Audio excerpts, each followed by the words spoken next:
ಇಲ್ಲಿ ರಾಮಾಯಣಗಳ ಬಗ್ಗೆ, ಅದರಲ್ಲೂ ಜೈನ ರಾಮಾಯಣಗಳ ಬಗ್ಗೆ ಮಾತನಾಡೋದಕ್ಕೆ ನಿಮ್ಮ ಎದುರುಗಡೆ ಇದ್ದೀನಿ. ನಾನು ಹೆಚ್ಚು ಕೆಲಸ ಮಾಡ್ತಿರೋದು ಭಾಷೆಯ ಮೇಲೆ, ಭಾಷಾ ವಿಜ್ಞಾನದಲ್ಲಿ. ಆದರೆ ನನಗೆ ಬೇರೆ ಆಸಕ್ತಿಯ ಕೆಲವೊಂದು ಕ್ಷೇತ್ರಗಳಲ್ಲಿ ಮತಪಂಥಗಳು ಕೂಡ ಒಂದು, ಮತ್ತು ಸಾಹಿತ್ಯವನ್ನ ಅಥವಾ ಕಾವ್ಯ ಮೀಮಾಂಸೆಯನ್ನ ಅರ್ಥ ಮಾಡಿಕೊಂಡ್ರೆ ಭಾಷೆ ನನಗೆ ಅರ್ಥ ಆಗುತ್ತೆ ಅನ್ನೋ ತಿಳುವಳಿಕೆ ಇಟ್ಕೊಂಡಿರೋ ನಾನು, ಅಥವಾ ಭಾಷೆಯ ಮೂಲಕ ಬಂದ್ರೆ ಸಾಹಿತ್ಯ, ಮೀಮಾಂಸೆ, ಇತಿಹಾಸ ಇವುಗಳನ್ನ ಬೇರೆ ರೀತಿಯಲ್ಲಿ ಅರ್ಥ ಮಾಡಿಕೊಳ್ಳುವುದಕ್ಕೆ ಸಾಧ್ಯ ಅನ್ನೋ ತಿಳುವಳಿಕೆ ಇರೋ ನಾನು. ಬಟ್ ನಾನಿಲ್ಲಿ ಆ ಪ್ರಯೋಗವನ್ನೇನು ಮಾಡೋದಿಲ್ಲ. ಬಟ್ ಇಲ್ಲಿ ಜೈನ ರಾಮಾಯಣಗಳ ಬಗ್ಗೆ ಮಾತಾಡಿ ಅಂತ ನನಗೆ ನಿತ್ಯಾನಂದ ಶೆಟ್ಟಿ ಅವರು ಕೇಳಿದಾಗ ಅವುಗಳನ್ನ ಒಂದು ಪಠ್ಯವಾಗಿ ಓದುವ ಪ್ರಯತ್ನವನ್ನ ನಾನು ಇಲ್ಲಿ ಮಾಡ್ತಾ ಇಲ್ಲ. ಬದಲಾಗಿ ಒಂದು ಐತಿಹಾಸಿಕ ಬೆಳವಣಿಗೆಯಾಗಿ ಈ ಪಠ್ಯಗಳು ಹೇಗೆ ಬೆಳೀತಾ ಬಂದವು ಅಂತ.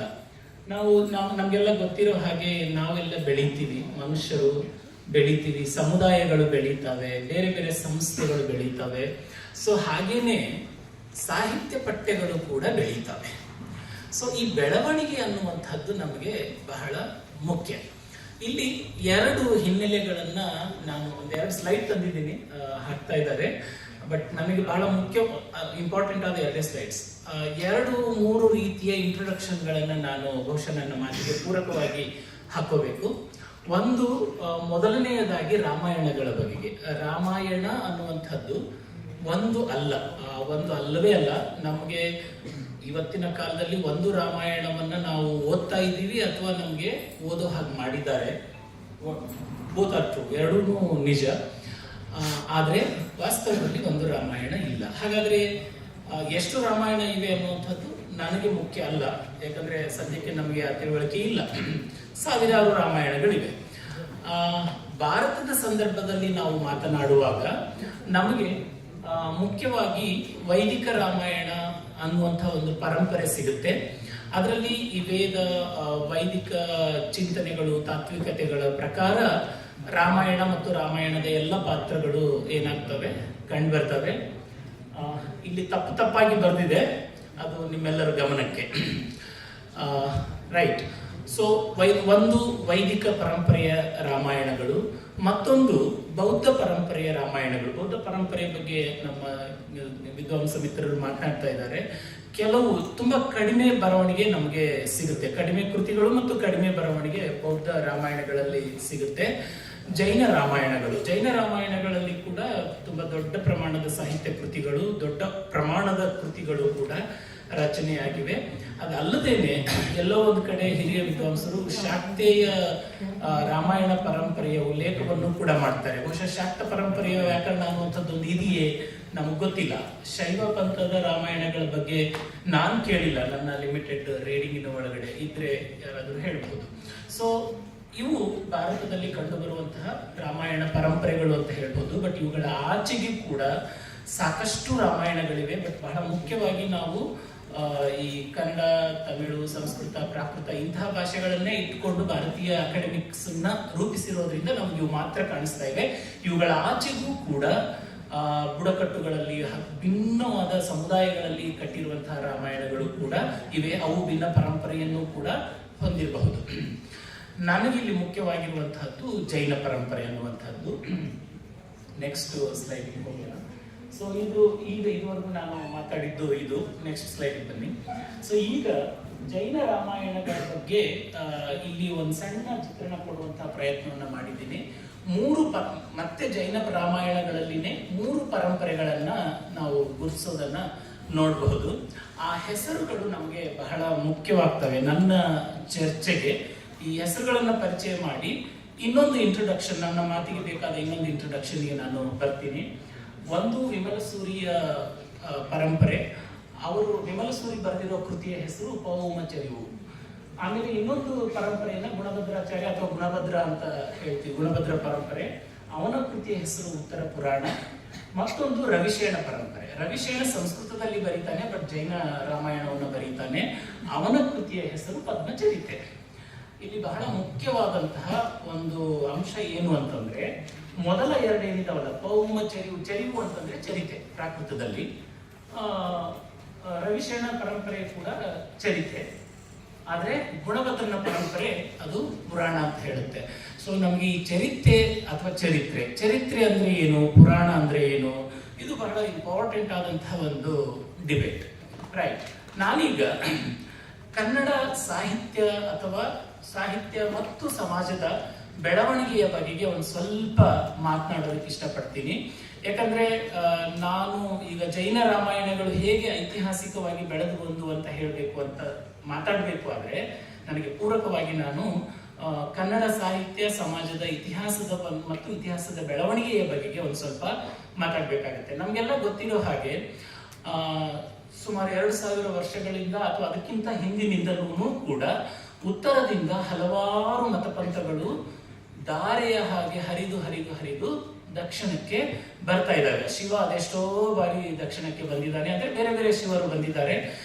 ಶೈವ, ಆಮೇಲೆ ಜೈನ ಬರುತ್ತೆ, ಬುದ್ಧಿಸಂ ಬರುತ್ತೆ, ಇನ್ನು ಶಾಕ್ತ ಕೂಡ ಬರುತ್ತೆ. ಬೇರೆ ಬೇರೆ ಮತಪಂಥಗಳು ಉತ್ತರದಿಂದ ನಮಗೆ ಹರಿದು ಬರ್ತವೆ. ಹಾಗೆ ನಮಗೆ ತುಂಬಾ ಹಿಂದೆ ಹರಿದು ಬಂದ ದಾರಿಗಳಲ್ಲಿ ಶಿವ ಬಹುಶಃ ತುಂಬಾ ಮೊದಲಿನವನಿರಬೇಕು ಅನ್ನೋದು ನನ್ನ ತಿಳುವಳಿಕೆ. ನಮ್ಗೀಗ ತುಂಬಾ ಜಾಸ್ತಿ ಆಧಾರಗಳು ಸಿಕ್ಕಿರುವಂತಹದ್ದು ಜೈನ ಮತ್ತು ಬುದ್ಧಿಸಂ ಕ್ರಿಸ್ತಪೂರ್ವದಲ್ಲಿ ದಕ್ಷಿಣ ಭಾರತಕ್ಕೆ ಬಂದದ್ದರ ಬಗ್ಗೆ. ಆರಂಭದಲ್ಲಿ ಬುದ್ಧಿಸಂ ಇಲ್ಲಿ ಸಾತವಾಹನರು ಅದಕ್ಕೆ ಆಶ್ರಯ ಕೊಟ್ಟಿದ್ದರಿಂದ ಬುದ್ಧಿಸಂ ತುಂಬಾ ದೊಡ್ಡ ಪ್ರಮಾಣದಲ್ಲಿ ಇತ್ತು ಅಂತ ಹೇಳ್ತಾರೆ. ಜೊತೆಗೆ ಜೈನಿಸಂ ಕೂಡ ಇತ್ತು, ಜೈನ ಪಂಥ ಕೂಡ ಇತ್ತು. ಬಟ್ ಯಾವಾಗ ಕದಂಬರು ತಮ್ಮ ನಿಷ್ಠೆಯನ್ನ ಮೊದಲಿಗೆ ಅವರು ಬುದ್ಧಿಸಂ ಅನ್ನ ಫಾಲೋ ಮಾಡ್ತಾ ಇದ್ರು, ಯಾವಾಗ ಅವರು ಬುದ್ಧಿಸಂ ಅನ್ನ ಬಿಟ್ಟು ವೈದಿಕಕ್ಕೆ ಕನ್ವರ್ಟ್ ಆಗ್ತಾರೋ ಆವಾಗ ದೊಡ್ಡ ಪಲ್ಲಟಗಳು ನಮ್ಮಲ್ಲಿ ಶುರುವಾಗ್ತವೆ. ಬಟ್ ಜೊತೆಗೆ ಜೈನ ಬೌದ್ಧಕ್ಕೆ ಆಶ್ರಯವನ್ನು ಕೂಡ ಕೊಡ್ತಾ ಹೋಗ್ತಾರೆ. ಬುದ್ಧಿಸಂ ಬೇಗನೆ ಕರ್ನಾಟಕದಿಂದ ಹಿಂದಕ್ಕೆ ಸರಿದು ಬಿಡುತ್ತೆ. ಅದರದೇ ಆದಂತಹ ಕೆಲವೊಂದು ಮಿತಿಗಳಿಂದಾಗಿ ಅದು ಹಿಂದಕ್ಕೆ ಸರಿಯುತ್ತೆ. ನಮ್ಗೆ ಅದ್ರ ಬಗ್ಗೆ ಮಾತಾಡೋ ಅವಶ್ಯಕತೆ ಇಲ್ಲ. ಆನಂತರ ಜೈನಿಸಂ ಬಹಳ ದೊಡ್ಡ ಪ್ರಮಾಣದಲ್ಲಿ ಕರ್ನಾಟಕವನ್ನು ಆವರಿಸ್ಕೊಂಡು ಬಿಡುತ್ತೆ. ಅದಕ್ಕೆ ಕಾರಣಗಳು ಬೇಕಾದಷ್ಟಿವೆ. ಆಸ್ಥಾನದ ಜೊತೆಗೆ ತುಂಬಾ ನಿಕಟವಾದ ನಂಟನ್ನ, ಆಸ್ಥಾನ ಅಂದ್ರೆ ರಾಜ್ಯದ ಜೊತೆಗೆ ನಿಕಟವಾದ ನಂಟನ್ನ ಜೈನಿಸಂ ಇಟ್ಟುಕೊಂಡಿದ್ದರಿಂದ ಅದು ಬಹುಕಾಲ ಉಳಿಯುವುದಕ್ಕೆ ಸಾಧ್ಯವಾಯಿತು. ಕರ್ನಾಟಕದಲ್ಲಿ ಜೈನ ಎಷ್ಟು ಮಟ್ಟಿಗೆ ಆವರಿಸ್ಕೊಂಡು ಬಿಟ್ಟಿತ್ತು ಅಂದ್ರೆ, ಒಂದು ಶಾಸನ ಈ ರೀತಿ ಹೇಳುತ್ತೆ, ಕರ್ನಾಟಕ ಎಂಬುದು ಜಿನ ಧರ್ಮದ ಅಡುಂಬಲಂ. ಕರ್ನಾಟಕ ಎನ್ನುವಂತಹದ್ದು ಜೈನ ಧರ್ಮದ ಒಂದು ಆಟದ ಮೈದಾನ. ಅದು ಒಂದು ಅರ್ಥದಲ್ಲಿ ವ್ಯಾಪಿಸಿಕೊಳ್ಳುವಿಕೆ, ಪ್ರಸರಣವನ್ನು ಹೇಳುತ್ತೆ. ಇನ್ನೊಂದು ಇಂಪಾರ್ಟೆಂಟ್ ಏನು ಅಂದ್ರೆ, ಜೈನ ಧರ್ಮದಲ್ಲಿ, ಜೈನ ಪಂಥದಲ್ಲಿ, ನಾನು ಪಂಥ ಅಂತಾನೆ ಬಳಸೋದು, ಜೈನ ಪಂಥದಲ್ಲಿ ಆಗಿರುವಂತಹ ಹಲವಾರು ತಾತ್ವಿಕ ಬೆಳವಣಿಗೆಗಳು ಕರ್ನಾಟಕದಲ್ಲಿ ದೊಡ್ಡ ಪ್ರಮಾಣದಲ್ಲಿ ನಡೀತವೆ. ಸೊ ಈ ಎರಡೂ ರೀತಿಯಲ್ಲಿ ಕರ್ನಾಟಕ ಎಂಬುದು ನಿಜವಾಗಿಯೂ ಜಿನ ಧರ್ಮದ ಅಡುಂಬಲಂ ಆಗಿತ್ತು. ಸೊ ಹೀಗೆ ಇದು ಯಾವಾಗ ಅಂತಂದ್ರೆ ರಾಷ್ಟ್ರಕೂಟರ ಕಾಲದಿಂದ, ಬಾದಾಮಿ ಚಾಲುಕ್ಯರ ಕಾಲದಿಂದಲೂ ಜೈನ ಧರ್ಮ ದೊಡ್ಡ ಪ್ರಮಾಣದಲ್ಲಿತ್ತು. ಆದರೆ ರಾಷ್ಟ್ರಕೂಟರ ಕಾಲಕ್ಕೆ ಬಂದಾಗ ಇನ್ನಷ್ಟು ಗಟ್ಟಿಯಾಗಿ ಅದು ಆಸ್ಥಾನ ಮತ್ತು ಸಮಾಜದಲ್ಲಿ ಉಳ್ಕೊಳ್ಳುತ್ತೆ. ಆಸ್ಥಾನದಲ್ಲಿ ಉಳಿದುಕೊಳ್ಳುವುದರ ಆಧಾರವಾಗಿ ನಮಗೆ ಇವತ್ತು ಜೈನರು ಬರೆದಿರುವಂತಹ ಮೀಮಾಂಸೆ, ವ್ಯಾಕರಣ ಮತ್ತು ಸಾಹಿತ್ಯ ಕೃತಿಗಳು ಸಿಗ್ತವೆ. ಮತ್ತು ಅದು ಸಮಾಜಕ್ಕೆ ಹೋಗುವ ಬಗೆಯಾಗಿ ಹಲವಾರು ನೆಲದ ಮತಪಂಥಗಳ ಜೊತೆಗೆ ನಡೆಸಿದ ಅನುಸಂಧಾನದ ಕಥೆಗಳು ಊರೂರಿಗೆ ನಮಗೆ ಸಿಗ್ತವೆ. ಅದು ಸವದತ್ತಿ ಯಲ್ಲಂನಲ್ಲಿ ಇರ್ಬೋದು, ಪದ್ಮಾವತಿಯಲ್ಲಿರ್ಬೋದು, ಅಥವಾ ಗೊಮಟನ ಎದುರು ನಿಂತಿರೋ ಕೂಷ್ಮಾಂಡಿನಿ ಕಥೆಯಾಗಿರ್ಬೋದು, ಹೀಗೆ ಬೇಕಾದಷ್ಟು ನಮಗೆ ಸಿಗ್ತಾ ಹೋಗ್ತವೆ. ಸೊ ಹೀಗೆ ಇದ್ದಂತ, ಅಂದ್ರೆ ಕರ್ನಾಟಕವೇ ಒಂದು ಆಟದ ಮೈದಾನದ ಹಾಗೆ ಆರಾಮಾಗಿ ಇದ್ದಂತಹ ಒಂದು ಜಿನ ಧರ್ಮ ಅಥವಾ ಜಿನ ಪಂಥ ಬೇರೆ ಈ ನೆಲದ ಇತರ ಮತಪಂಥಗಳಿಂದ ಪೈಪೋಟಿಯನ್ನ ಎದುರಿಸೋದಕ್ಕೆ ಶುರುವಾಗುತ್ತೆ. ಯಾವಾಗಲೂ ಈ ಅರಮನೆಯಲ್ಲಿ ಇದ್ದದ್ದು ಸೇಫ್ ಅಲ್ಲ. ಸಮಾಜದಲ್ಲಿ ಇರೋದೇನಿದ್ರು ಬಹುಶಃ ಒಂದು ಸ್ವಲ್ಪ ಸೇಫ್. ಇದು ಅರಮನೆಯನ್ನೇ ಜಾಸ್ತಿ ಆತ್ಕೊಂಡಿದ್ದರಿಂದ ಸಮಾಜದಲ್ಲಿ ನೆಲದ ಜೊತೆಗೇನೆ ಬದುಕಿದ್ದಂತಹ ಹಲವಾರು ಮತಪಂಥಗಳು, ನಾವು ಅವುಗಳನ್ನ ಒಂಥರ ಅಂಬ್ರೆಲಾ ಟರ್ಮ್ ತರ ಶೈವ ಪಂಥಗಳು ಅಂತ ಹೇಳೋದೊಂದು ವಾಡಿಕೆ ಇದೆ. ಅದು ತಪ್ಪೇ ಆದರೂ ಕೂಡ ಆ ರೀತಿ ಕರೀತಾರೆ. ಅದರಲ್ಲಿ ಈ ಶೈವ, ವೀರಶೈವ, ಲಿಂಗಾಯತ, ನೀವೇನೇನೋ ಜಗಳ ಮಾಡ್ಕೊಂಡು ಶಬ್ದಗಳನ್ನ ಬಳಸ್ತಿರಲ್ಲ, ಆ ಎಲ್ಲ ಮತಪಂಥಗಳ ಜೊತೆಗೆ ಇನ್ನೂ ಹಲವಾರು ಮತಪಂಥಗಳು ಈ ನೆಲದಲ್ಲಿ ಬದುಕಿದ್ದು. ಕಾರ್ಪುಲಿಶ ಶಾಕ್ತ ಮೊದಲಾದ ಪಂಥಗಳಿದ್ದವು. ಸೂಫಿಸಮ್ ಆಗಲೇ ಇತ್ತು. ಸೊ ಈ ಎಲ್ಲ ಮತಪಂಥಗಳು ನೆಲದಲ್ಲಿ ಬುಗ್ಗೆಯ ಹಾಗೆ ಉಕ್ಕೋಕ್ ಶುರುವಾಗ್ತವೆ. ಸೊ ಇಲ್ಲಿ ಏನ್ ಸಮಸ್ಯೆ ಅಂತಂದ್ರೆ, ಈ ನೆಲದಲ್ಲಿ ಬದುಕಿದ್ದಂತಹ ಹೆಣ್ಣು ದೇವರುಗಳಾದಂಥ ಎಲ್ಲಮ್ಮ ಮೊದಲಾದ ಮತಪಂಥಗಳಿರಬಹುದು, ಅವೆಲ್ಲವೂ ಬರವಣಿಗೆಯನ್ನ ಇವತ್ತಿನ ತನಕ ಒಪ್ಕೊಂಡಿಲ್ಲ, ಅವತ್ತು ಒಪ್ಕೊಂಡಿರಲಿಲ್ಲ. ಜೈನದ ಬಹುದೊಡ್ಡ ಅಸ್ತ್ರವೇನೇ ಬರವಣಿಗೆ. ನಾವು ನೋಡ್ಬೋದು, ಇಡೀ ಜೈನ ಮತ್ತು ಬುದ್ಧಿಸಂ ಪರಂಪರೆಯಲ್ಲಿ ಬರವಣಿಗೆಯನ್ನು ನಾವು ತಮ್ಮ ಶಕ್ತಿಯನ್ನಾಗಿ ಬಳಸ್ಕೊಂಡು ಬರ್ತವೆ. ಆನಂತರ ಅವುಗಳನ್ನು ವೈದಿಕ ಮತ್ತು ಶೈವ ಅಡಾಪ್ಟ್ ಮಾಡ್ಕೊಳ್ತವೆ ಬರವಣಿಗೆಯನ್ನ. ಸೊ ಈ ಬರವಣಿಗೆ ಅಂದ್ರೆ ಸಾಹಿತ್ಯವನ್ನ ಬರಹದಲ್ಲಿ ಇಡುವಂತಹದ್ದು. ಸೊ ಶಾಸ್ತ್ರನು ಬರೆದ್ರು, ಬಟ್ ಸಾಹಿತ್ಯನೇ ಬಹಳ ಮುಖ್ಯ. ಇವುಗಳ ಮೂಲಕ ತನ್ನ ಅಸ್ತಿತ್ವವನ್ನು ಕಟ್ಟಿಕೊಂಡಿದ್ದಂತಹ ಈ ಜೈನ ಎರಡು ರೀತಿಯ ಪೆಟ್ಟುಗಳನ್ನ ಎದುರಿಸಿದ್ದಕ್ಕೆ ಶುರುವಾಗುತ್ತೆ. ಆಚರಣೆಯ ಹಂತದಲ್ಲಿ ಬರಹವನ್ನು ಒಪ್ಪಲಾರದ ನೆಲ ಹಂತದಲ್ಲಿ, ತಳ ಹಂತದಲ್ಲಿ ಇದ್ದಂತಹ ಪಂಥಗಳ ಜೊತೆಗೆ ಸಮಸ್ಯೆಗಳನ್ನ ಎದುರಿಸೋಕೆ ಶುರುವಾಗುತ್ತೆ. ಯಾವಾಗ ಶಿವನನ್ನು ನಂಬಿರುವ ಹಲವಾರು ಪಂಥಗಳು ಬರಹವನ್ನು ಒಪ್ಪಿಕೊಂಡು, ಆಗ ಬರಹದ ಸಮಸ್ಯೆಯೂ ಕೂಡ ಜೈನಿಸಂಗೆ ಎದುರಾಗುತ್ತೆ. ಈ ಪ್ರಕ್ರಿಯೆಯಲ್ಲಿ ನಾನು ಈ ನೆಲದಲ್ಲಿ ಉಳಿಯಬೇಕು, ನನಗೆ ಅಂದ್ರೆ ಜೈನಕ್ಕೆ ಭವಿಷ್ಯ ಒಂದು ಪ್ರಶ್ನಾರ್ಥಕವಾಯಿತು. ಇದಾಗಿದ್ದು ಯಾವಾಗ ಅಂದ್ರೆ ಬಹುತೇಕ 11ನೇ ಶತಮಾನದಲ್ಲಿ. ನಮಗೆ ಸಿಗೋ ಕಾವ್ಯಗಳನ್ನ, ಶಾಸ್ತ್ರಗಳನ್ನ, ಶ್ರವಣಬೆಳಗೊಳದ 7-8ನೇ ಶತಮಾನದ ಶಾಸ್ತ್ರಗಳನ್ನ ನೋಡಿದಾಗ ಜೈನ ಪಂಥ ಯಾವುದೇ ಸಮಸ್ಯೆಗಳನ್ನ ಎದುರಿಸ್ತಾ ಇದೆ ಅಥವಾ ಸಮಸ್ಯೆ ಅಲ್ಲದೆ ಇದ್ರೂ ಆತಂಕಗಳನ್ನ ಎದುರಿಸ್ತಾ ಇದೆ ಅನ್ನುವಂಥದ್ದು ನಮಗೆ ಕಂಡು ಬರೋದಿಲ್ಲ. ಶ್ರೀ ವಿಜಯನಲ್ಲಾಗಿರ್ಬೋದು, ಪಂಪ ಪೊನ್ನರನ್ನರಲ್ಲಾಗಿರ್ಬೋದು, ಅವರು ಮಾತನಾಡುವಿಕೆ, ಓಗ, ಅವರು ನಂಬಿರುವ ಕಾವ್ಯ ಮೀಮಾಂಸೆಯನ್ನ ಜನ ಒಪ್ಪಲಿ ಬಿಡ್ಲಿ ಹೇರುವಂತಹದ್ದು, ಈ ಎಲ್ಲವನ್ನು ನಾವು ನೋಡಿದಾಗ ಜೈನ ಮತಾವಲಂಬಿಗಳು, ಜೈನ ಮತ ಪ್ರಸರಣದಲ್ಲಿ ಸಾಹಿತ್ಯ ಕೆಲಸವನ್ನು ಮಾಡಿರುವಂತಹವರು ಮತ್ತು ಜೈನಕ್ಕೆ ಆಶ್ರಯವನ್ನ ಕೊಟ್ಟಂತವರು ಯಾರೂ ಕೂಡ ಆತಂಕಿತರಾಗಿದ್ದಂಥದ್ದು 10ನೇ ಶತಮಾನದವರೆಗೆ ನಮಗೆ ಕಾಣೋದಿಲ್ಲ. ಆದರೆ 9-10ನೇ ಶತಮಾನದ ವೇಳೆಯಲ್ಲಿ ಆದಂತಹ ಈ ನೆಲದ ತಾತ್ವಿಕ ಪಂಥಗಳು, ತಾತ್ವಿಕ ದಾರಿಗಳ ಬೆಳವಣಿಗೆ 11ನೇ ಶತಮಾನದ ವೇಳೆಗೆ ಜೈನಕ್ಕೆ ಒಂದು ದೊಡ್ಡ ಆತಂಕವನ್ನ ತಂದೊಡ್ತವೆ. ಆತಂಕ ಸುಮ್ಮನೆ ಎಲ್ಲೋ ಇದೆ ಅನ್ನೋದಲ್ಲ, ಜೈನದಲ್ಲಿ ಕೆಲಸ ಮಾಡ್ತಿದ್ದಂತ ಪ್ರತಿಯೊಬ್ಬರು ಆ ಆತಂಕವನ್ನ ಅನುಭವಿಸೋದಕ್ಕೆ ಶುರು ಮಾಡಿದರು. ಇಲ್ಲಿ ಶೈವದ್ದು ಸರಿ, ಜೈನದ್ದು ಸರಿ, ಅಥವಾ ಇದು ತಪ್ಪು ಅದು ತಪ್ಪು, ಅದು ನಾನು ಹೇಳಕ್ ಹೋಗೋದಿಲ್ಲ. ಯಾಕಂದ್ರೆ ಯಾವಾಗ್ಲೂ ತಪ್ಪು ಸರಿಗಳು ನಾವು ಎಲ್ಲಿ ನಿಂತ್ಕೊಳ್ತೀವಿ ಮತ್ತು ಹೇಗೆ ನಿಂತ್ಕೊಳ್ತೀವಿ ಅನ್ನೋದ್ರ ಮೇಲೆ ನಿರ್ಮಾಣ ಆಗ್ತವೆ. ಸೊ ಹಾಗಾಗಿ ಇಲ್ಲಿ ಯಾವುದು ಸರಿ ಅಂತ ಹೇಳೋದಿಲ್ಲ. ಇಲ್ಲಿ ದಾಳಿ ಹೇಗಾಗುತ್ತೆ, ನಾನು ಆಗ್ಲೇ ಹೇಳಿದೆ, ಒಂದು ಆಚರಣೆಯ ಹಂತದಲ್ಲಿ ಜೈನವನ್ನ ಮೀರಿಸುವ ರೀತಿಯಲ್ಲಿ ತಳಮಟ್ಟದ ಹಲವು ಪಂಥಗಳು ಬರ್ತವೆ. ಬರವಣಿಗೆಯಲ್ಲಿಯೂ ಕೂಡ ಜೈನರು ನಂಬಿಕೊಂಡಿರುವ ಸಾಹಿತ್ಯವನ್ನೇ ಒಡೆದು ಹಾಕುವ ಶೈವ ಪಂಥಗಳು ಬರ್ತವೆ. ನಮಗೆ ವಚನಗಳಲ್ಲಿ ನೋಡ್ತೀವಿ ನಾವು, ಗಣ, ಪ್ರಾಸ, ಸಂಗೀತ ಯಾವುದು ನಾನು ಒಪ್ಪೋದಿಲ್ಲ, ಸಾಹಿತ್ಯವನ್ನೇ ಇಡಿಯಾಗಿ ರಿಜೆಕ್ಟ್ ಮಾಡುವಂತಹ ಒಂದು ಬೆಳವಣಿಗೆ ಆಗುತ್ತೆ. ಅದು ವಚನದಲ್ಲಿ ನಮಗೆ ಅದಕ್ಕೆ ಎವಿಡೆನ್ಸ್ಗಳು ಸಿಗ್ತವೆ. ಸೊ ಈಗ ತನ್ನ ಅಸ್ತಿತ್ವವನ್ನು ತಾನು ಉಳಿಸಿಕೊಳ್ಳಬೇಕು ಅಂದ್ರೆ ಇದುವರೆಗೆ ಅದು ಸಾಹಿತ್ಯ ಬರವಣಿಗೆಯನ್ನ ನಂಬಿಕೊಂಡು ಬರ್ತಿತ್ತು. ಸೊ ಅದನ್ನು ಬಿಟ್ಟು ಬೇರೆ ಅಸ್ತ್ರ ಅದಕ್ಕೆ ಸುಲಭವಾಗಿ ಸಿಗೋದಿಲ್ಲ. That is also very important.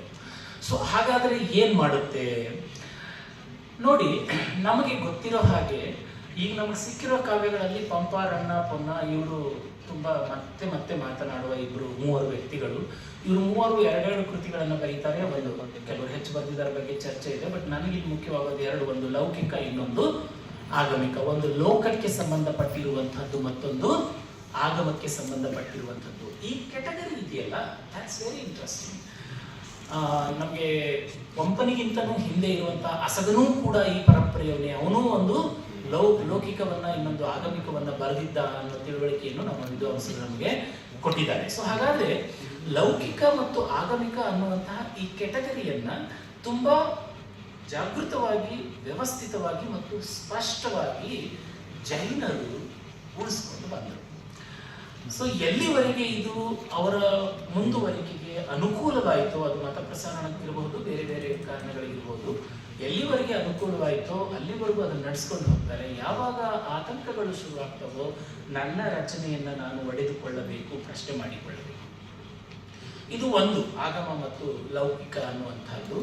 ಇನ್ನೊಂದು ಏನಾಗುತ್ತೆ, ಯಾರ ಕತೆ ಧರ್ಮ ಪ್ರಚಾರಕ್ಕೋಸ್ಕರನೇ ಅವರು ಪುರಾಣಗಳನ್ನ ಬರಿತಾ ಇದ್ರು. ಆದಿನಾಥನ ಕಥೆಯನ್ನು ಬರೆಯೋದಿರ್ಬೋದು, ಅಜಿತನಾಥನ ಕಥೆ ಇರ್ಬೋದು, ಸಾಕ್ಷಿನಾಥನ ಕಥೆ ಇರಬಹುದು, ಧರ್ಮ ಪ್ರಚಾರಕ್ಕೆ ಬರಿತಾ ಇದ್ರು ಅನ್ನೋದ್ರಲ್ಲಿ ಯಾವ ಅನುಮಾನವೂ ಇಲ್ಲ. ಮತ್ತು ಪಂಪನಂತಹ ಒಬ್ಬ ವ್ಯಕ್ತಿ ಸ್ಪಷ್ಟವಾಗಿ ಧರ್ಮ ಕಾವ್ಯಧರ್ಮ ಅಂತ ಹೇಳ್ಬಿಡ್ತಾನೆ. ಅವನು ಧರ್ಮ ಬೇರೆ ಕಾವ್ಯಧರ್ಮ ಬೇರೆ ಅಂತ ಒಡೆದು ಇಡದಿದ್ದರೂ ಕೂಡ ಒಡೆದು ಹೇಳ್ತಾನೆ.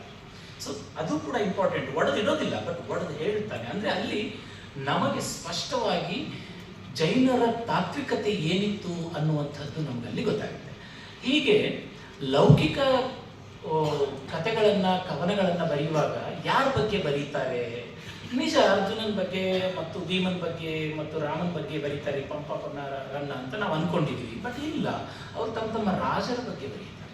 ಅಂದ್ರೆ ತನ್ನೊಂದಿಗೆ ತನ್ನ ಕಾಲದಲ್ಲಿ ಬದುಕಿದ್ದವರ ಚರಿತೆಯನ್ನ ಅವರು ಅರಿಹಂತರಾದವರ ಅಥವಾ ಇನ್ನಾರೋ ಪುರಾಣದ ಪುರುಷರ ಜೊತೆಗೆ ಹೋಲಿಸಿ ಬರೆಯುವಂಥದ್ದನ್ನು ನಾವು ನೋಡ್ತೀವಿ. ಸೊ ಅಲ್ಲಿಗೆ ಜೈನ ಧರ್ಮವನ್ನ ಫಾಲೋ ಮಾಡಿದ್ರೆ ಏನ್ ಸಿಗುತ್ತೆ ಅಂತ ಹೇಳೋದಕ್ಕೆ ಕೆಲವೊಂದು ಕಥೆಗಳನ್ನ ಅವರು ತಗೊಂಡು ಬರುವಂತಹದ್ದನ್ನ ನಾವು ನೋಡ್ತೀವಿ. ಸೊ ಇದಿಷ್ಟು ಕರ್ನಾಟಕದ ಸಮಾಜದ ಒಂದು ಬೆಳವಣಿಗೆ. ಸೊ ಈಗ ಜೈನ ಧರ್ಮ ಆತಂಕದ ಸ್ಥಿತಿಯಲ್ಲಿ ಇದ್ದಂತಹ ಸಂದರ್ಭದಲ್ಲಿ ಜೈನರು ಏನ್ ಮಾಡ್ತಾರೆ? ಬಹಳ ಮುಖ್ಯವಾದ ಒಂದು ಏಟು ಏನು ಅಂತಂದ್ರೆ, ಓಕೆ, ಅದಕ್ಕಿಂತ ಮುಂಚೆ ಏಟು ಏನು ಅನ್ನೋದಕ್ಕಿಂತ ಮುಂಚೆ ಇನ್ನೊಂದು 2-3 ಅಂಶಗಳನ್ನ ಹೇಳ್ಬೋದು. ಕಾವ್ಯ ಮೀಮಾಂಸೆಯ ಬಗ್ಗೆ ನಮಗೆ ಇವತ್ತು ಶ್ರೀ ವಿಜಯ ಕಾವ್ಯ ಮೀಮಾಂಸೆಯನ್ನ ಬರೀತಾನೆ ಅಂತ ಹೇಳ್ತೀವಿ. ಇದು ಯಾವ ಕಾವ್ಯ ಮೀಮಾಂಸೆ, ಯಾರ ಕಾವ್ಯ ಮೀಮಾಂಸೆ, ಎಲ್ಲಿಯ ಕಾವ್ಯ ಮೀಮಾಂಸೆ? ನಾವು ಸಾಮಾನ್ಯವಾಗಿ ಕವಿರಾಜ ಮಾರ್ಗವನ್ನ ಕನ್ನಡವನ್ನ ಕಟ್ಟಿದ ಪಠ್ಯ ಅಂತಾನೆ ಎಲ್ಲರೂ ಓದ್ತಾ ಇದ್ದೀವಿ. ಸೊ ಅದನ್ನ ಬೇರೊಂದು ಆಯಾಮ ಇರಬಹುದೇ ಅದಕ್ಕೆ? ಯಾಕೆ ಅಂದ್ರೆ ಕವಿರಾಜ ಮಾರ್ಗ ಒಂದ್ ಕಡೆ ಹೇಳ್ತಾನೆ, ಕನ್ನಡದಲ್ಲಿ ಕವನ ಬರಿತಾ ಇದ್ದ ಅಂದ್ರೆ ಸಾಹಿತ್ಯ ಬರಿತಾ ಇದ್ದವ್ರು ಪಟ್ಟಿನೇ ಕೊಡ್ತಾನೆ. ಅವ್ನು ಗದ್ಯ ಪದ್ಯ ಎರಡರಲ್ಲೂ ಬರಿತಾ ಇದ್ದವರು ಅಂತ, ದೊಡ್ಡ ದೊಡ್ಡವರು ಅಂತ ಗೌರವದಿಂದಲೂ ನೆನೆಸ್ಕೊಳ್ತಾನೆ.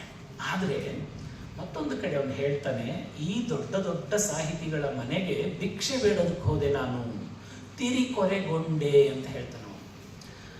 ಎಲ್ಲಾ ಸಾಹಿತಿಗಳ ಮನೆಗೆ ಭಿಕ್ಷೆಗೆ ಏನನ್ನ ಭಿಕ್ಷೆ ಬೇಡಕ್ಕೆ ಹೋದೆ ಅಂದ್ರೆ ಕಾವ್ಯ ಮೀಮಾಂಸೆಯನ್ನ ಭಿಕ್ಷೆ ಬೇಡೋದಕ್ಕೆ ಹೋದೆ. But he says that he did not get.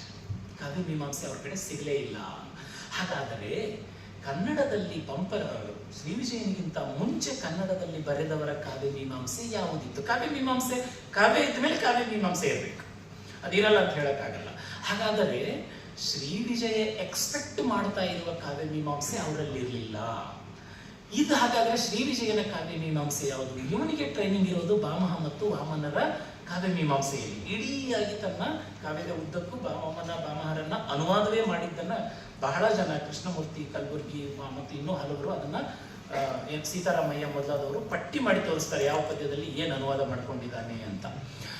So Shri Vijaya expect ಮಾಡ್ತಾ ಇರುವ ಕಾವ್ಯ ಮೀಮಾಂಸೆ ಉತ್ತರದಿಂದ ಬಂದಿರುವಂತಹದ್ದು. ಅಲ್ಲಿ ಜೈನಿಸಂ ಹೇಗೆ ತುಂಬಿಕೊಂಡಿತ್ತು ಅದೆಲ್ಲವೂ ಮತ್ತೆ ನಾವು ಮಾತಾಡಬಹುದು. ಯಾಕಂದ್ರೆ ಧವಳ ಅನ್ನೋದನ್ನ ಮತ್ತೆ ಮತ್ತೆ ತರುವುದರ ಮೂಲಕ ಉತ್ತರದಲ್ಲಿ ವೈದಿಕ ಪಂಥಕ್ಕೆ ಸೇರಿದವರು ಬೆಳೆಸಿರುವ ಕಾವ್ಯ ಮೀಮಾಂಸೆಯನ್ನ ಜೈನವಾಗಿ ನೋಡುವಂತಹ, ಅರ್ಥ ಮಾಡಿಕೊಳ್ಳುವಂತಹ ಪ್ರಯತ್ನ ನಮಗೆ ಉದ್ದಕ್ಕೂ ಕಂಡು ಬರ್ತದೆ. ಕೇಶರಾಜ, ನಾಗವರ್ಮ ಎಲ್ಲರಲ್ಲೂ, ಶಾಸ್ತ್ರ ಬರೆದಿರುವ ಎಲ್ಲರಲ್ಲೂ ಕೂಡ ಕಂಡು ಬರುತ್ತೆ. ಸೊ ಈ ಕಾವ್ಯ ಮೀಮಾಂಸೆಯನ್ನು ಯಾವುದನ್ನ ಶ್ರೀ ವಿಜಯ ಹೇಳಿದ್ನೋ ಅದೇ ಕಾವ್ಯ ಮೀಮಾಂಸೆಯ ಪ್ರಕಾರ ಪಂಪ ಪೊನ್ನಾರನ್ನ ಬರೀತಾರೆ. ಆ ಕಾರಣಕ್ಕೆ ಶ್ರೀ ವಿಜಯ ಹೇಳಿದ್ದೇ ಕಾವ್ಯ ಮೀಮಾಂಸೆ ಅಂತ ನಾವು ಒಪ್ಪಿಕೊಂಡ ಮೇಲೆ ಆ ಕಾವ್ಯ ಮೀಮಾಂಸೆಯ ಲಕ್ಷಣದಲ್ಲಿ ಬರೆದ ಪಂಪ ಪೊನ್ನಾರನ್ನ ಮಹಾಕವಿಗಳಾದರು.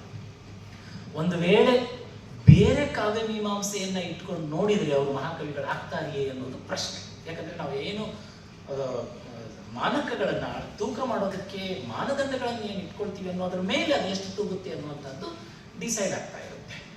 ಸೊ ಇದು ಒಂದು. ಅಂದ್ರೆ ಕಾವ್ಯ ಮೀಮಾಂಸೆಯನ್ನ, ಧರ್ಮವನ್ನ ಹೇಳುವುದಕ್ಕೆ ಅವರು ಸಾಹಿತ್ಯ ಕೃತಿಗಳನ್ನ ಬಳಸ್ಕೊಳ್ತಾ ಇದ್ರು ಮತ್ತು ಅದಕ್ಕೆ ಕೆಲವೊಂದು ಚೌಕಟ್ಟುಗಳನ್ನ ಹಾಕೊಂಡಿದ್ರು. 11ನೇ ಶತಮಾನದ ವೇಳೆಗೆ ಈ ಚೌಕಟ್ಟು ಹೊರಬಿಡುತ್ತೆ. ಹೇಗೆ ಒಡೆಯುತ್ತೆ? ಯಾಕೆ ಒಡೆಯುತ್ತೆ ಅಂದ್ರೆ ಜೈನ ಧರ್ಮ, ಜೈನ ಪಂಥ ಆ ಕಾಲದಲ್ಲಿ ಎದುರಿಸುತ್ತಿದ್ದಂತಹ ಆತಂಕ 11ನೇ ಶತಮಾನದ ವೇಳೆಗೆ ಅದು ಬರೀ ಆತಂಕವಾಗಿ ಉಳಿದಿರಲಿಲ್ಲ, ಸಮಸ್ಯೆ, ಭವಿಷ್ಯದ ಪ್ರಶ್ನೆಯಾಗಿಯೂ ಕೂಡ ಅದು ಉಳಿತು. ಹಾಗಾದರೆ ಈ ನೆಲದಲ್ಲಿ ಅವರು ಉಳಿಯುವುದಕ್ಕೆ ಏನೇನು ಮಾಡ್ಕೊಳ್ತಾರೆ? ಇದು ನಾನು ಮಾತನಾಡುವ ಬಹಳ ಮುಖ್ಯವಾದ ಕೆಲವು ಅಂಶಗಳು. ನೆಕ್ಸ್ಟ್ ಸ್ಲೈಡ್ಗೆ ಹೋಗೋಣ ಸರ್. ಸೊ ಈಗ ಇಲ್ಲಿ ನಾನೇನ್ ಮಾಡಿದ್ದೀನಿ, ಇವಿಷ್ಟು ಕನ್ನಡದಲ್ಲಿ ಬಂದಂತಹ ಜೈನ ರಾಮಾಯಣಗಳ ಪಟ್ಟಿ. ನಾನು ಅವುಗಳನ್ನ ಬೇಕು ಅಂತ ಕಲರ್ಫುಲ್ ಆಗಿರ್ಲಿ ಅಂತ ಹೇಳಿ ಕಲರ್ ಮಾಡಿದ್ದೀನಿ. ಸೊ ಸುಮ್ಮನೆ ಒಂದ್ಸಾರಿ ಹೆಸರುಗಳನ್ನ ಓದ್ತೀನಿ. ಚಾವುಂಡರಾಯ ಅವನ 63 ಮಹಾಪುರುಷರ ಕಥೆಯಲ್ಲಿ ಒಂದು ಭಾಗವಾಗಿ ರಾಮ, ಲಕ್ಷ್ಮಣ ಮತ್ತು, ಯಾಕಂದ್ರೆ ಇವರು ಅರಿಹಂತರಲ್ಲಿ ಶಲಾಕ ಪುರುಷರಲ್ಲಿ ಸೇರ್ಕೊಳ್ಳೋದ್ರಿಂದ ರಾಮ, ಲಕ್ಷ್ಮಣ ಮತ್ತು ರಾವಣರ ಕಥೆಯನ್ನ ಸ್ವಲ್ಪದರಲ್ಲಿ ಹೇಳ್ತಾನೆ. ಆಮೇಲೆ ತನ್ನ ಬೋನೈಕೆ ರಾಮಹೃದಯ ಅನ್ನುವಂಥ ಕೃತಿಯನ್ನ ಬರೆದಿದ್ದಾನೆ ಅಂತ ಅನ್ನೋದು ನಮ್ಮ ತಿಳುವಳಿಕೆ. ಆ ಕೃತಿ ನಮಗೆ ಸಿಕ್ಕಿಲ್ಲ. ಆದ್ರೆ ಬಹಳಷ್ಟು ಜನ ವಿದ್ವಾಂಸರು ಪೊನ್ನ ಬರೆದಿರೋ ರಾಮಾಯಣ ಜೈನವೇ ವೈದಿಕವೇ ಅನ್ನೋ ಅನುಮಾನವನ್ನು ವ್ಯಕ್ತಪಡಿಸಿದ್ದಾರೆ. ಯಾಕೆಂದ್ರೆ ಕೆಲವೊಂದು ಟೆಕ್ನಿಕಲ್ ಟರ್ಮ್ಗಳು ವೈದಿಕದಲ್ಲಿ ಇದ್ದವುಗಳನ್ನ ಉದಾಹರಣೆಯಾಗಿ ಪೊನ್ನನ ಕಾವ್ಯಗಳಲ್ಲಿ ಸಾಲುಗಳಲ್ಲಿ ಸಿಕ್ಕಿರೋದು ಅನುಮಾನವನ್ನ ತಂದಿದೆ. ಅದಕ್ಕೆ ಅವನ ಮುಂದೆ ನಾನು ಕ್ವಶನ್ ಮಾರ್ಕನ್ನ ಇಟ್ಟಿದ್ದೀನಿ. ಬಟ್ ಜೈನ ಕಾವ್ಯಗಳ ಪಟ್ಟಿಯಲ್ಲಿ ಅದನ್ನ ಉಳಿಸ್ಕೊಂಡಿದ್ದೀನಿ. ಆಮೇಲೆ ನಮಗೆ ಬಹಳ ಮುಖ್ಯವಾದ ಕೃತಿ ನಾಗಚಂದ್ರನ ರಾಮಚಂದ್ರ ಚರಿತ ಪುರಾಣ. ಅವ್ರ ಕಾಲವನ್ನು ಕೂಡ ನಾನು ಹಾಕಿದ್ದೀನಿ. ಆನಂತರ ನಮಗೆ ಕುಮುದೇಂದು ಮತ್ತು ನಾಗರಾಜ ಬರ್ತಾರೆ. ಆನಂತರ ಶಿಶುಮಾಯಣ, ದೇವಪ್ಪ ಕವಿ, ತುಂಬಾ ಇತ್ತೀಚೆಗೆ ಬಂದವರ್ಮ, ಇನ್ನೂ ಇತ್ತೀಚೆಗೆ ದೇವಚಂದ್ರ ಮತ್ತು ಚಂದ್ರಸಾಗರ ವರ್ಣಿ. ಇಷ್ಟು ಜನ ರಾಮಾಯಣವನ್ನ ಇಡಿಯಾಗಿ ರಾಮಾಯಣವನ್ನ ಅಥವಾ ರಾಮಾಯಣದ ಕೆಲವು ಭಾಗಗಳನ್ನ ಕನ್ನಡದಲ್ಲಿ ಬರೆಯೋ ಪ್ರಯತ್ನವನ್ನ ಮಾಡ್ತಾರೆ. ನಾನು ಈ ಸ್ಲೈಡ್ಗೂ ಸ್ವಲ್ಪ ಜಾಸ್ತಿ ಸಮಯವನ್ನ ತಗೊಳ್ತೀನಿ. ಯಾಕೆ ಈ ಕಲರನ್ನ ನಾನು ಮಾಡಿದೆ ಅನ್ನುವಂಥದ್ದು, ನಾನು ಆರಂಭದಲ್ಲಿ ಜೈನದಲ್ಲಿ 3 ಪರಂಪರೆಗಳಿವೆ ರಾಮಾಯಣ ಪರಂಪರೆಗಳು ಅಂತ ಹೇಳಿದೆ. ಕನ್ನಡದಲ್ಲಿ ಕಂಡು ಬರೋದು ಕೇವಲ 2 ಪರಂಪರೆಗಳು ಮಾತ್ರ. ಒಂದು ಗುಣಭದ್ರನ ಪರಂಪರೆ, ಮತ್ತೊಂದು ವಿಮಲ ಸೂರ್ಯ ಪರಂಪರೆ. ಅದರಲ್ಲೂ ವಿಮಲ ಸೂರ್ಯ ಪರಂಪರೆ ಹೆಚ್ಚು ಜನ ಅನುಸರಿಸಿರುವಂತಹದ್ದು ನಮಗೆ ಕಂಡು ಬರುತ್ತೆ. ಇಡೀ ಜೈನ ರಾಮಾಯಣಗಳಲ್ಲಿ ನಮಗೆ ಸಿಕ್ಕಿರುವ ಅತಿ ಹಳೆಯದಾದ ರಾಮಾಯಣ ವಿಮಲ ಸೂರ್ಯ ರಾಮಾಯಣ. ಗುಣಭದ್ರನದ್ದು ಆನಂತರದ್ದು ಆಗುತ್ತೆ, ರವಿಶೇಣಂದು ಇನ್ನೂ ಆನಂತರ ಬರುತ್ತೆ. ಆಮೇಲೆ ವಿಮಲ ಸೂರ್ಯ ರಾಮಾಯಣ ಇನ್ನೂ ಜೈನರಿಗೆ ಬಹಳ ಮುಖ್ಯ. ಯಾಕೆ ಅಂತಂದ್ರೆ ವಾಲ್ಮೀಕಿ ರಾಮಾಯಣಕ್ಕಿಂತ ಅತ್ಯಂತ ಭಿನ್ನವಾದಂತಹ ರಾಮಾಯಣ ನಮಗೆ ವಿಮಲ ಸೂರಿಯಲ್ಲಿ ಸಿಗುತ್ತೆ. ಸೊ ಹಾಗಾಗಿ ಅದೊಂದು ಭಿನ್ನವಾದ ಪರಂಪರೆ. ಜೈನ ಪರಂಪರೆಯಲ್ಲಿ ಬರುವ ಹೆಸರುಗಳೇನೆ ಬಹಳಷ್ಟು ಭಿನ್ನವಾಗಿಬಿಡ್ತವೆ. ರಾಮ, ಸೀತೆ ಅಂತ ಕೆಲವು ಹೆಸರುಗಳು ಕಾಮನ್ ಆಗಿ ಉಳ್ಕೊಂಡ್ರು ಬಹಳಷ್ಟು ಹೆಸರುಗಳು ಚೇಂಜ್ ಆಗುತ್ತವೆ. ದಶರಥನಿಗೆ ಎಷ್ಟು ಹೆಂಡ್ರು ಅನ್ನೋದು ಚೇಂಜ್ ಆಗುತ್ತೆ, ಅವನಿಗೆ ಎಷ್ಟು ಮಕ್ಕಳು ಅನ್ನೋದು ಚೇಂಜ್ ಆಗುತ್ತೆ. ರಾವಣ ಮತ್ತು ಸೀತೆಗೂ ಸಂಬಂಧ ಏನು ಅನ್ನೋದು ಚೇಂಜ್ ಆಗುತ್ತೆ. ರಾವಣ ಮತ್ತು ಹನುಮಂತನಿಗೆ ಸಂಬಂಧ ಏನು ಅನ್ನೋದು ಚೇಂಜ್ ಆಗುತ್ತೆ. ಸೊ ಇವೆಲ್ಲ ತುಂಬಾ ಭಿನ್ನವಾದ ಕಥಾಹಂದರವನ್ನ, ಪಾತ್ರಗಳನ್ನ, ಆಶಯಗಳನ್ನ ಒಳಗೊಂಡಿರುವಂತಹ ಒಂದು ಪರಂಪರೆ. ಓಕೆ, ಈ ಕಲರ್ಗಳ ಬಗ್ಗೆ ಇವಾಗ ನಾನು ಮಾತಾಡ್ತೀನಿ. ಮೊದಲಿಗೆ ಕಾಲವನ್ನು ನೋಡೋಣ. ಕಾಲ ಅನ್ನೋ ಕಾಲಂ ಏನಿದೆಯಲ್ಲ ಅದರಲ್ಲಿ 4 ಬಣ್ಣಗಳಿವೆ. ಸೊ ನಾನು ಒಟ್ಟು 10ನೇ ಶತಮಾನದಿಂದ 19ನೇ ಶತಮಾನ ಅಂದ್ರೆ 1000 ವರ್ಷಗಳ ಕಾಲ ಜೈನ ಕಾವ್ಯಗಳನ್ನ ಬರಿತಾ ಇದ್ದಾರೆ, ಜೈನ ರಾಮಾಯಣಗಳನ್ನ. ಅವುಗಳನ್ನ 4 ಭಾಗ ಮಾಡಿದ್ದೀನಿ ಕಾಲದ ಆಧಾರದ ಮೇಲೆ. 10, 11ನೇ ಶತಮಾನ ಒಂದು, 12ನೇ ಶತಮಾನ ಇನ್ನೊಂದು, 15, 16 ಒಂದು, ಆಮೇಲೆ 17ರಿಂದ 19 ಇನ್ನೊಂದು. ಈ ತರನೇ ಯಾಕೆ ನಾನು ಮಾಡಿಕೊಂಡೆ ಅಂದ್ರೆ, ನಾನು ಈಗ ಹೇಳಿದೆ ನೋಡಿ ಹೇಗೆ ಕರ್ನಾಟಕ ಸಮಾಜದ ಇತಿಹಾಸ, ಮತಪಂಥಗಳ ಬೆಳವಣಿಗೆ ಅನ್ನುವಂಥದ್ದು ಆಗ್ತಾ ಇತ್ತು ಅಂತ. ಆ ಸಮಾಜದಲ್ಲಿ ಆಗ್ತಾ ಇದ್ದಂತಹ ಬೆಳವಣಿಗೆಗೆ ತಕ್ಕ ಹಾಗೆ ಪಲ್ಲಟಗಳನ್ನ ಜೈನ ರಾಮಾಯಣಗಳು ಮಾಡ್ಕೊಳ್ತಾ ಹೋಗ್ತವೆ. ಸೊ ಆ ಬದಲಾವಣೆಗಳನ್ನ ಗಮನದಲ್ಲಿಟ್ಕೊಂಡು ಅವುಗಳನ್ನ ಕಾಲದ ರೀತಿಯಲ್ಲಿ ಕ್ಲಾಸಿಫೈ ಮಾಡಿದೆ. ಸೊ ಇದೇ ಕಲರ್ಗಳನ್ನ ಮುಂದೆ ಪ್ರಕಾರಕ್ಕೆ ಹೋಗೋಣ. ಅಂದ್ರೆ ಯಾವ ಪ್ರಕಾರದಲ್ಲಿ ಅವರು ಬರೀತಾರೆ ಅನ್ನುವಂಥದ್ದು ಬಹಳ ಇಂಪಾರ್ಟೆಂಟ್. ಸೊ ನೋಡಿ, ನಮಗೆ ಚಾವುಂಡರಾಯ ಗದ್ಯದಲ್ಲಿ ಬರೀತಾನೆ. So that's a different story. ಯಾಕಂದ್ರೆ ಗದ್ಯ ನಮ್ಮಲ್ಲಿ ಕಡಿಮೆ ಕನ್ನಡದಲ್ಲಿ. ಆನಂತರ ನಮಗೆ ಈಗ ನಾನು ಉಲ್ಲೇಖಿಸಿದಂತ ಪಂಪ, ಪೊನ್ನ, ರನ್ನ ಮೊದಲಾದವರು ಚಂಪುವಿನಲ್ಲೇ ಬರೀತಾರೆ. ಮೊದಲ 200 ವರ್ಷಗಳ ಕಾಲ ಚಂಪು ಕನ್ನಡವನ್ನ ಸಾಮ್ರಾಟದ ಹಾಗೆ ಆಳ್ಬಿಡ್ತು. ಹೆಚ್ಚು ಕಡಿಮೆ ಬಹುತೇಕ ಕಾವ್ಯಗಳು ಚಂಪು. ಸೊ ನಮಗೆ 10 ಮತ್ತು 11ನೇ ಶತಮಾನದಲ್ಲಿ ಚಂಪು, 10ನೇ ಶತಮಾನದಲ್ಲಿ ಬಹಳ ಮುಖ್ಯವಾಗಿ ಚಂಪುನಲ್ಲಿ ಕಾವ್ಯ ಇದೆ. ಆನಂತರ ಷಟ್ಪದಿ ಬಂದ್ಬಿಡುತ್ತೆ. ಇದು ಇಂಟ್ರೆಸ್ಟಿಂಗ್. ಯಾಕೆ ಷಟ್ಪದಿ ಬರುತ್ತೆ, ಯಾರು ಷಟ್ಪದಿಯನ್ನ ಬರೀತಾರೆ? ಜೈನರು ಷಟ್ಪದಿಯನ್ನ ಬರೆದಿಲ್ಲ. ಅವರು ಛಂದಸ್ಸಲ್ಲಿ ಇಂಪಾರ್ಟೆಂಟು. ಯಾಕಂದ್ರೆ ಅವರು ಮಾತ್ರಗಣವನ್ನ, ಅಕ್ಷರ ಛಂದಸ್ಸನ್ನ ಹೆಚ್ಚು ನಂಬಿದವರು. ಕಂದವನ್ನ ಬಳಸುವಂತ ಸಂದರ್ಭದಲ್ಲಿ ಮಾತ್ರಗಣ. ಇನ್ನುಳಿದಂತೆ ದೇಸಿ ಪದ್ಯಗಳನ್ನ ಅಲ್ಲಲ್ಲಿ ತರ್ತಾ ಇದ್ರೆ ಹೊರತು ಅವುಗಳ ಯಾವತ್ತು ಇಂಪಾರ್ಟೆನ್ಸ್ಗೆ ಬರ್ತಾ ಇರಲಿಲ್ಲ. ಒಟ್ಟು ಛಂದೋ ಪ್ರಕಾರವೂ ಬದಲಾಗುತ್ತೆ, ಸಾಹಿತ್ಯ ಪ್ರಕಾರವೂ ಬದಲಾಗುತ್ತೆ ಚಂಪುವಿನಿಂದ ಷಟ್ಪದಿಗೆ ಬಂದಾಗ. ನಮಗೆಲ್ಲ ಗೊತ್ತಿರೋ ಹಾಗೆ ಜೈನ ಧರ್ಮವನ್ನ ಒಪ್ಪಿಲ್ಲದ ಅಥವಾ ಜೈನ ಧರ್ಮದವನಲ್ಲದ ಹರಿಹರ, ಶಿವನನ್ನ ನಂಬಿರುವ ಹರಿಹರ ಇಡಿಯಾಗಿ ಚಂಪುವನ್ನ ತಿರಸ್ಕರಿಸುವ ದೊಡ್ಡ ಪ್ರಯತ್ನವನ್ನ ಮಾಡ್ತಾನೆ. ಬಟ್ ಆ ದೊಡ್ಡ ಪರಂಪರೆಯನ್ನ ಎದುರಿಸುವಾಗ ಸ್ವಲ್ಪ ನಡುಕವೂ ಇರುತ್ತೆ. ಅದಕ್ಕೆ ಒಂದು ಚಂಪುವಿನಲ್ಲೂ ಕಾವ್ಯವನ್ನು ಅವನು ಬರೀತಾನೆ. ಅಲ್ಲಿ ನಮಗೆ ಒಂದು ಪಲ್ಲಟ ಆಗ್ತಾ ಇರುವಂತದ್ದಕ್ಕೆ ಎವಿಡೆನ್ಸ್ ತರ ಗಿರಿಜಾ ಕಲ್ಯಾಣ ಮತ್ತು ರಗಳೆಗಳು ಸಿಗ್ತವೆ. ಆ ದೊಡ್ಡ ಪಲ್ಲಟ ಒಂದು ಸಿಕ್ಕ ಮೇಲೆ, ಶಕ್ತಿಶಾಲಿಯಾದ ಪಲ್ಲಟ ಒಂದು ಸಿಕ್ಕ ಮೇಲೆ ರಾಘವಾಂಕ ಚಂಪುವಿನ ಯೋಚನೆಯನ್ನೇ ಮಾಡೋದಿಲ್ಲ, ಷಟ್ಪದಿಗೆ ಬಂದ್ಬಿಡ್ತಾನೆ. ಸೊ ಇದು ಏನಾಗ್ತಾ ಇದೆ, ಯಾಕೆ ಈ ಪಲ್ಲಟ? ಚಂಪು ಓದುಗಪ್ಪ, ಬಟ್ ಷಟ್ಪದಿ ಹಾಡುಗಪ್ಪ. ಸೊ ಸಾಹಿತ್ಯ ಸಮಾಜದಲ್ಲಿ ಹೇಗೆ ಪಲ್ಲಟಗೊಳ್ತಾ ಇತ್ತು ಅನ್ನುವುದಕ್ಕೆ ಇದು ನಮಗೆ ಆಧಾರವನ್ನು ಕೊಡುತ್ತೆ. ದಯವಿಟ್ಟು ನೆನಪಿನಲ್ಲಿ ಇಟ್ಕೊಳ್ಳಿ, ಲಿಂಗಾಯತರು ಅಥವಾ ಶೈವರು, ವೀರಶೈವರು ಬರೆದಿರೋ ಸಾಹಿತ್ಯ ಪ್ರಕಾರಕ್ಕೆ ವಚನ ಅನ್ನೋ ಹೆಸರನ್ನು ಇಟ್ಟಿದ್ದೀವಿ. ವಚನ ಅಂತಂದ್ರೆ ಮಾತಾಡ್ತಾ ಇದ್ದೀವಿ ಅಷ್ಟೇ. ಅಂದ್ರೆ ಎಲ್ಲಿ ಮಾತಾಡ್ತಾ ಇದ್ದೀವಿ ಅನ್ನೋದು ಇಂಪಾರ್ಟೆಂಟ್. ಜೈನ ಕಾವ್ಯಗಳನ್ನ ಪಂಪ ಮೊದಲಾದವರು ಆಸ್ಥಾನದಲ್ಲಿ ಮಾತನಾಡಿದರೆ, ಅದೇ ಕಾಲದಲ್ಲಿ ಇವರು ಬೀದಿಯಲ್ಲಿ ಮಾತಾಡ್ತಾ ಇದ್ರು. ಇದೇ ಜೈನಕ್ಕೆ ಆತಂಕವಾಗಿ ಒದಗಿತ್ತು. ಸೊ ಬೀದಿಯಲ್ಲಿ ಮಾತಾಡ್ತಾ ಇರುವುದರ ಜೊತೆಗೆ ಹಾಡುವಿಕೆಯೂ ಇತ್ತು. ಯಾಕಂದ್ರೆ ಸ್ವರವಚನಗಳ ಇತಿಹಾಸವನ್ನ 10ನೇ ಶತಮಾನ 11ನೇ ಶತಮಾನದವರೆಗೂ ನಾವೆಲ್ಲ ಬಸವರಾಜ ಮೊದಲಾದವರೆಲ್ಲ ತಗೊಂಡು ಹೋಗೋದು ನೋಡ್ತೀವಿ. ಸೊ ಷಟ್ಪದಿ ಹಾಡುಗಪ್ಪ. ಹಾಡುಗಪ್ಪ ಅನ್ನೋದಕ್ಕೆ ಬಹಳ ಇಂಟ್ರೆಸ್ಟಿಂಗ್ಲಿ ಏನು ಅಂತಂದ್ರೆ, ಯಾರು ನಮ್ಮ ಕುಮುದೇಂದು 12ನೇ ಶತಮಾನದಲ್ಲಿ ಬರೋ ಕುಮುದೇಂದು ಷಟ್ಪದಿ ಬರೆಯುವಾಗ ಅವನು ಒಂದೇ ಕಾವ್ಯದಲ್ಲಿ ಹಲವು ಷಟ್ಪದಿಗಳನ್ನು ಬರೀತಾರೆ. That's very interesting. ಎಲ್ಲರೂ ಒಂದೊಂದು ಷಟ್ಪದಿಯಲ್ಲಿ ಒಂದು ಕಾವ್ಯ ಬರೆದ್ರೆ ಕುಮುದೇಂದು 4-5 ಷಟ್ಪದಿಗಳನ್ನು ಒಂದೇ ಕಾವ್ಯದಲ್ಲಿ ಬರೀತಾನೆ. ಆಮೇಲೆ ಯಾವ ಷಟ್ಪದಿಯನ್ನ ಯಾವ ರಾಗದಲ್ಲಿ ಹಾಡ್ಬೇಕಂತ ಸೂಚನೆ ಕೊಡ್ತಾನೆ. ಇದನ್ನ ಸಾಮಾನ್ಯವಾಗಿ ನಾವು ನೋಡುವುದು ಕೀರ್ತನೆಗಳ ಸಂದರ್ಭದಲ್ಲಿ. ಬಟ್ ಇಲ್ಲಿ ಷಟ್ಪದಿಗೆ ಯಾವ ರಾಗದಲ್ಲಿ ಹಾಡಬೇಕು ಅಂತ ಹೇಳ್ತಾನೆ, ಮತ್ತು ಒಂದೇ ಷಟ್ಪದಿಗೆ 2-3 ರಾಗಗಳನ್ನು ಸೂಚಿಸ್ತಾನೆ. ಯಾಕೆ ಅಂತ ಗೊತ್ತಿಲ್ಲ, ನಮ್ಗೆ ಆ ಥರದ ಅಧ್ಯಯನಗಳು ನಾವು ಮಾಡಿಲ್ಲ. ಬಹುಶಃ ಭಾವ ವಸ್ತು ವಿಷಯಕ್ಕೆ ತಕ್ಕ ಹಾಗೆ ರಾಗಗಳನ್ನು ಬದಲಾಯಿಸಬೇಕು ಅನ್ನೋ ಸೂಚನೆ ಇದೆಯೋ ಏನೋ ಗೊತ್ತಿಲ್ಲ.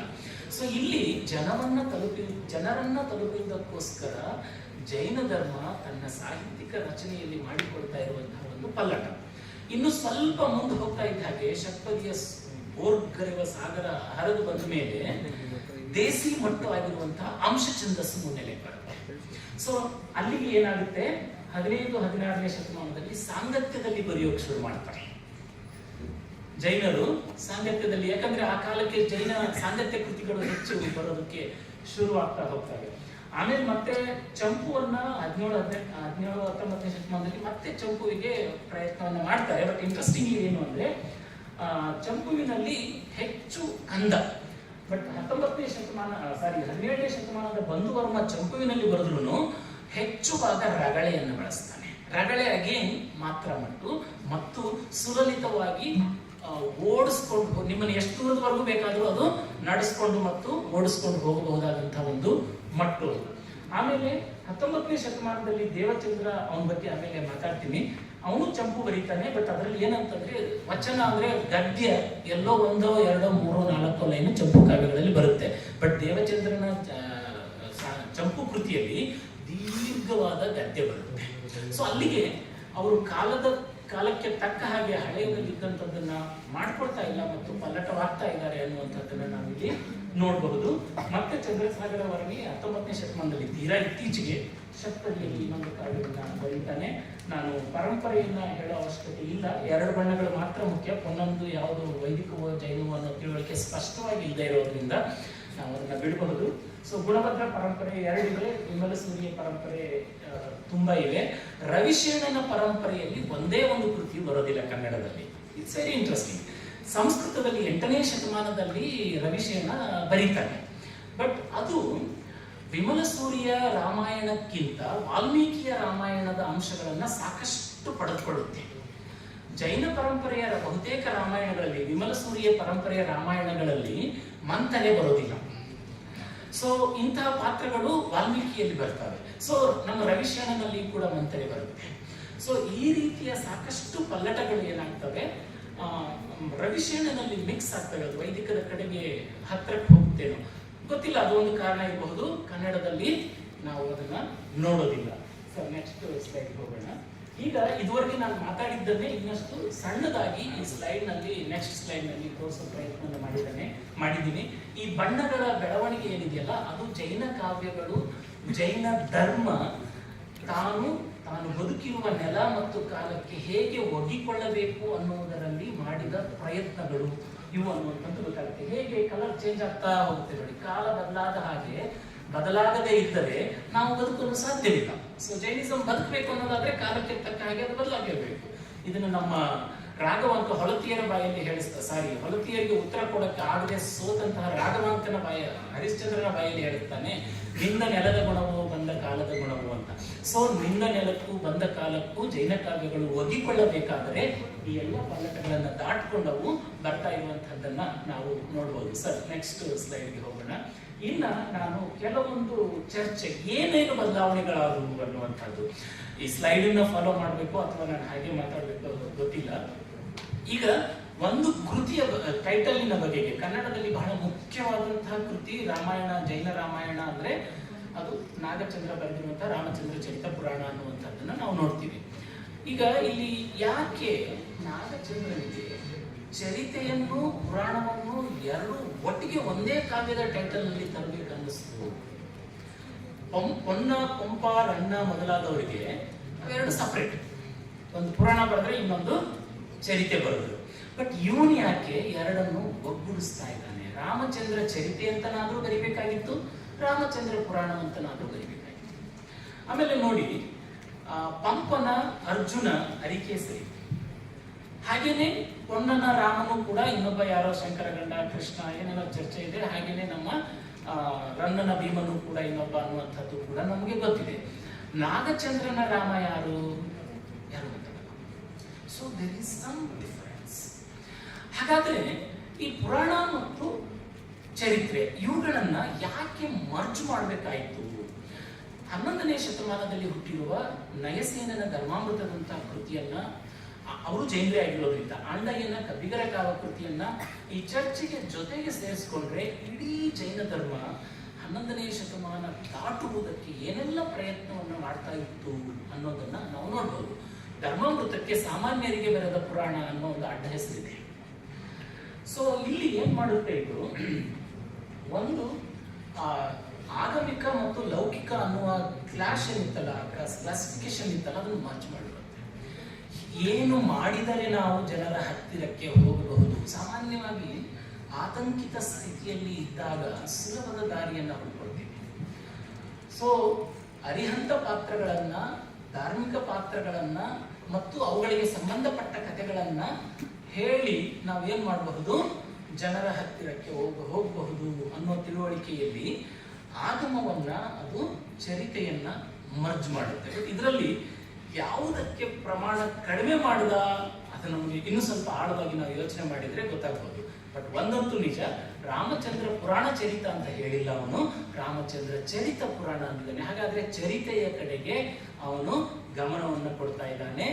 ವೆರಿ ಇಂಟ್ರೆಸ್ಟಿಂಗ್ಲಿ, ಪೊನ್ನ, ಪಂಪ, ರನ್ನರು ಚರಿತೆ ಹೇಳುವಾಗ ತಮ್ಮೊಡನೆ ಬದುಕಿದ್ದ ಒಬ್ಬನನ್ನ ಕಾವ್ಯದ ಹೀರೋ ಆಗಿ ಮಾಡಿಕೊಂಡ್ರೆ ಇವನು ಆ ರೀತಿ ಪ್ರಯತ್ನ ಮಾಡಬಹುದು. ಬಟ್ ಚರಿತೆ ಅನ್ನೋದನ್ನ ಮೊದಲಿಗೆ ತರ್ತಾನೆ. ಹಾಗಾದ್ರೆ ಚರಿತೆಯ ಸ್ವರೂಪವನ್ನು, ಪುರಾಣದ ಸ್ವರೂಪವನ್ನು ಹೇಗೆ ಪಲ್ಲಟಿಸ್ತಾ ಇದ್ದಾನೆ ಅನ್ನುವಂಥದ್ದನ್ನು ನಾವಿಲ್ಲಿ ನೋಡಬಹುದು.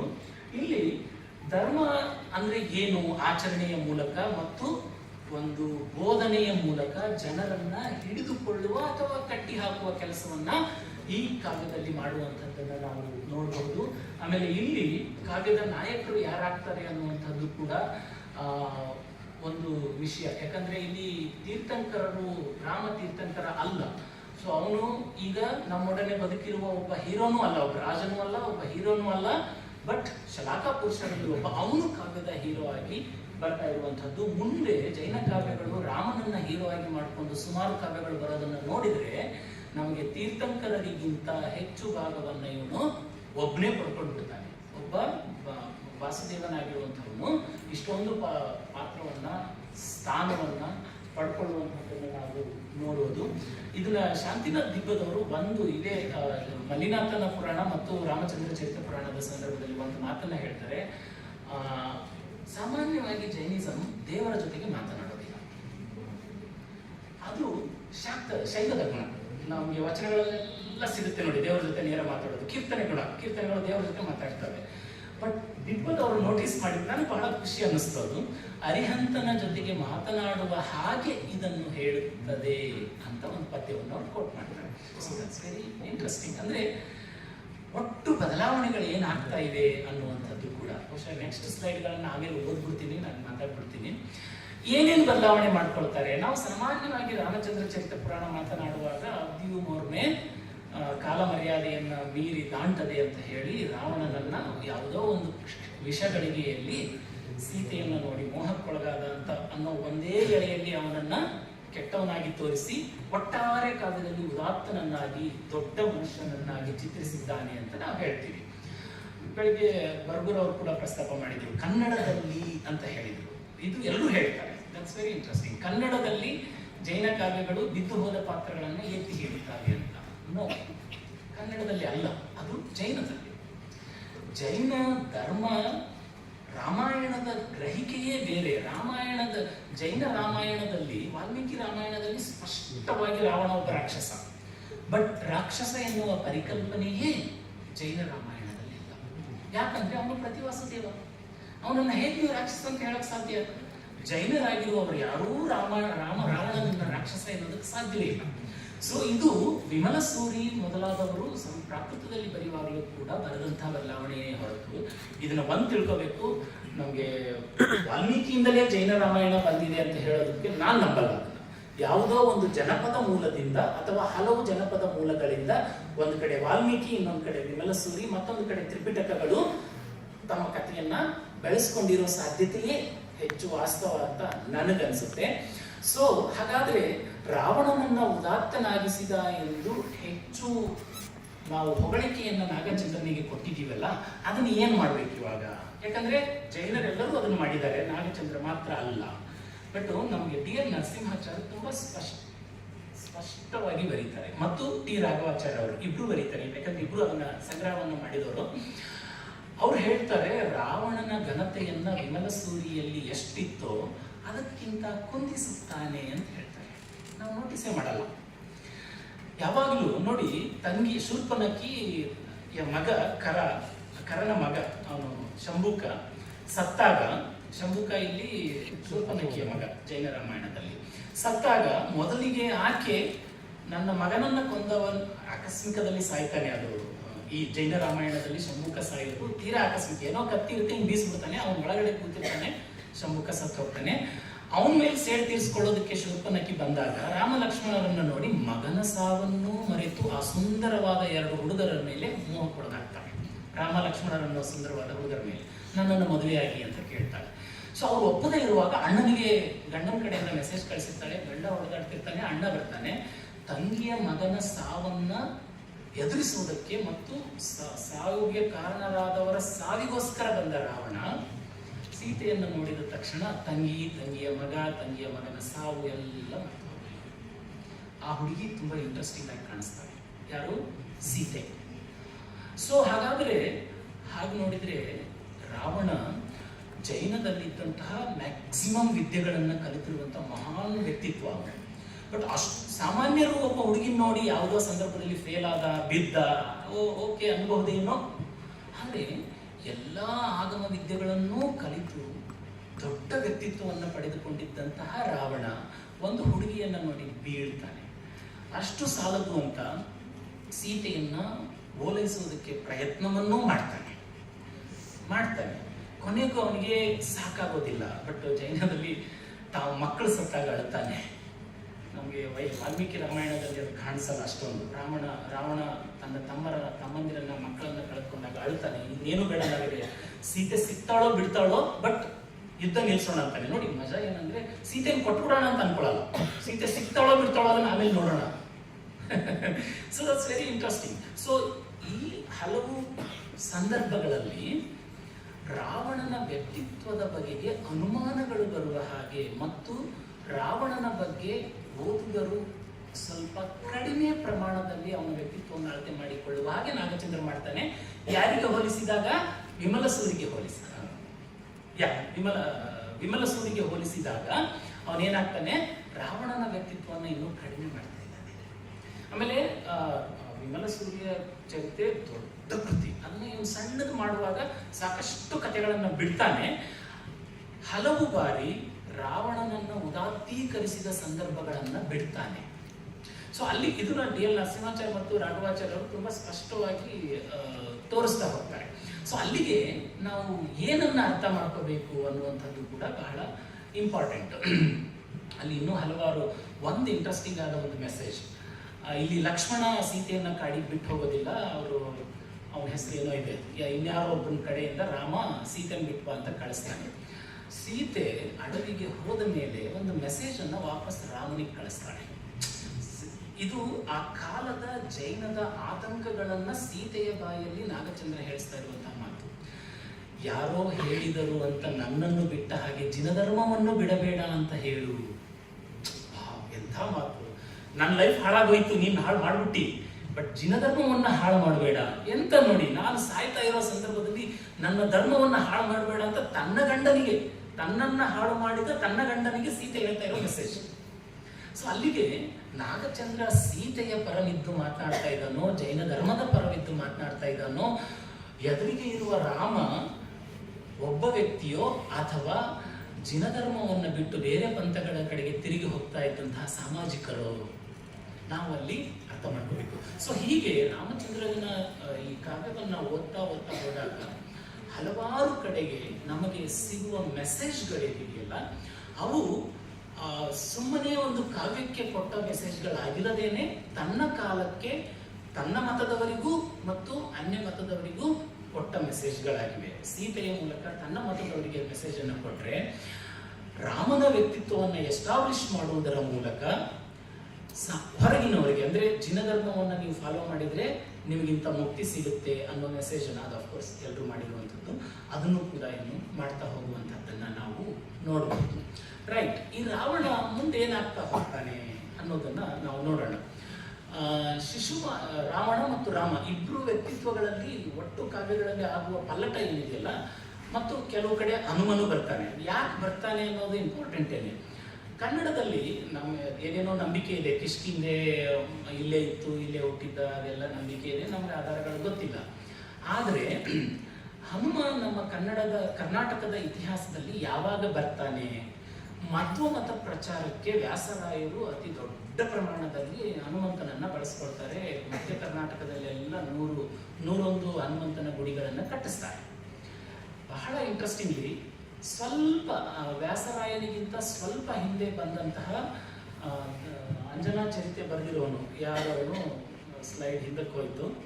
ಸೊ ಅಂಜನಾ ಚರಿತೆಯನ್ನ ಬರೆದಿರುವಂತಹ ಒಬ್ಬ ವ್ಯಕ್ತಿ ಏನ್ ಮಾಡ್ತಾನೆ, ಹನುಮಂತನ ಮೇಲೆ ಕಾವ್ಯವನ್ನ ಬರೀತಾನೆ. ಸೊ ಹನುಮಂತನ ಮೇಲೆ, ರಾಮನ ಮೇಲೆ ಶಲಾಕ ಪುರುಷರವರು 63 ಪುರಾತನರಲ್ಲಿ ಅವರು, 63 ಅರಿಹಂತರಲ್ಲಿ ಅವನು ಒಬ್ಬ. ಸೊ ಹಾಗಾಗಿ ಅವನ ಬಗ್ಗೆ ಬರೆಯೋದು ಫೈನ್, ಬಟ್ ಅದು ಹೇಗೆ ಹನುಮಂತನ ಮೇಲೆ ಕಾವ್ಯವನ್ನ ಬರೀಬೇಕು ಅಂತ ಅನ್ನಿಸ್ತು. ಸೊ ಇದನ್ನ ನಾಗರಾಜ ಬರೀತಾನೆ ಅಂಜನಾ ಚರಿತ್ರೆ. ಆ ಇಡೀ ಕತೆ ಏನು ಅಂತಂದ್ರೆ, ಅಂಜನೆ ಅಂದ್ರೆ ಹನುಮಂತನ ತಾಯಿ, ಹನುಮಂತನ ಒಂದು ಚರಿತ್ರೆನೆ. ಸ್ವಲ್ಪ ಕಾಲದಲ್ಲಿನೇ ಹನುಮಂತ ಕರ್ನಾಟಕಕ್ಕೆ ಎಂಟ್ರಿ ಪಡ್ಕೊಳ್ತಾ ಇದ್ದಾನೆ. ಆದರೆ ಅವನಿಗೆ ಸೆನ್ಸ್ ಇದ್ದಿರಬಹುದೇ, ಯಾಕೆ ಇದನ್ನ ಕನೆಕ್ಟ್ ಮಾಡಿ ನಾವು ಮಾತನಾಡಬಾರದು? ಇನ್ನೊಂದು ಇಂಟ್ರೆಸ್ಟಿಂಗ್ ಏನಂದ್ರೆ, ನಮಗೆ ನಾಥಪಂಥ ತುಂಬಾ ದೊಡ್ಡ ಪ್ರಮಾಣದಲ್ಲಿ ದಕ್ಷಿಣದಲ್ಲಿ ಇದ್ದಂತಹ ಕಾಲದಿಂದಲೂ ಶ್ರೀಶೈಲ ನಾಥಪಂಥದ ಬಹಳ ದೊಡ್ಡ ಕೇಂದ್ರ.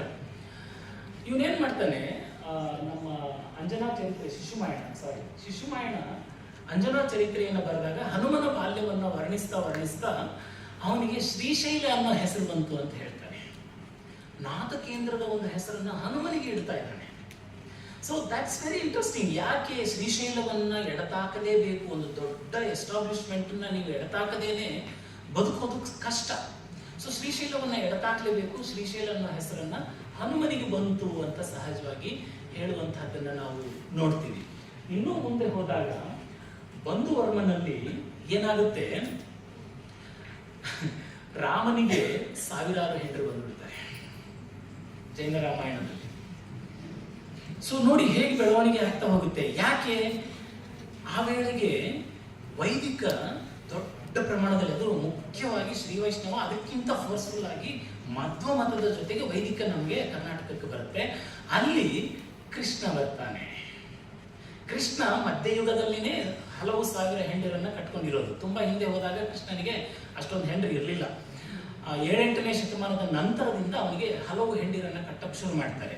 ಸೊ ಈಗ ಒಂದು ಕಡೆಗೆ ಶೈವದ ಜೊತೆಗೆ ಮತ್ತು ಇತರ ನಾಥ ಮೊದಲಾದ ಪಂಥಗಳ ಜೊತೆಗೆ ವೈದಿಕದ ಜೊತೆಗೆ ಜೈನ ಎಡತಾಗ್ತಾ ಇತ್ತು ಅನ್ನೋದಕ್ಕೆ ಒಂದು ಕಡೆ ವಾಲ್ಮೀಕಿ ರಾಮಾಯಣ ಏಕಪತ್ನಿ ವ್ರತಸ್ಥ ಅನ್ನೋದನ್ನೇ ಮಂತ್ರ ಶ್ಲೋಕದ ಹಾಗೆ ಹೇಳಿಕೊಂಡು ಬರ್ತಾ ಇರುವ ಪರಂಪರೆ ಇರುವಾಗ ಅದಕ್ಕೆ ಅಪೋಸಿಟ್ ಆಗಿ ಹೊಡೆಯುವ ಹಾಗೆ ಹಲವು ಸಾವಿರ ಹೆಂಡಿರನ್ನ ರಾಮನಿಗೆ ಕಟ್ತಾರೆ. ಸ್ವಲ್ಪ ನಂತರ 96,000 ಹೆಂಡಿರನ್ನು ಕಟ್ಟಿಕೊಂಡ ಭರತ ಬರ್ತಾನೆ ಅನ್ನೋದನ್ನು ನೆನಪಿಟ್ಕೋಬೇಕು.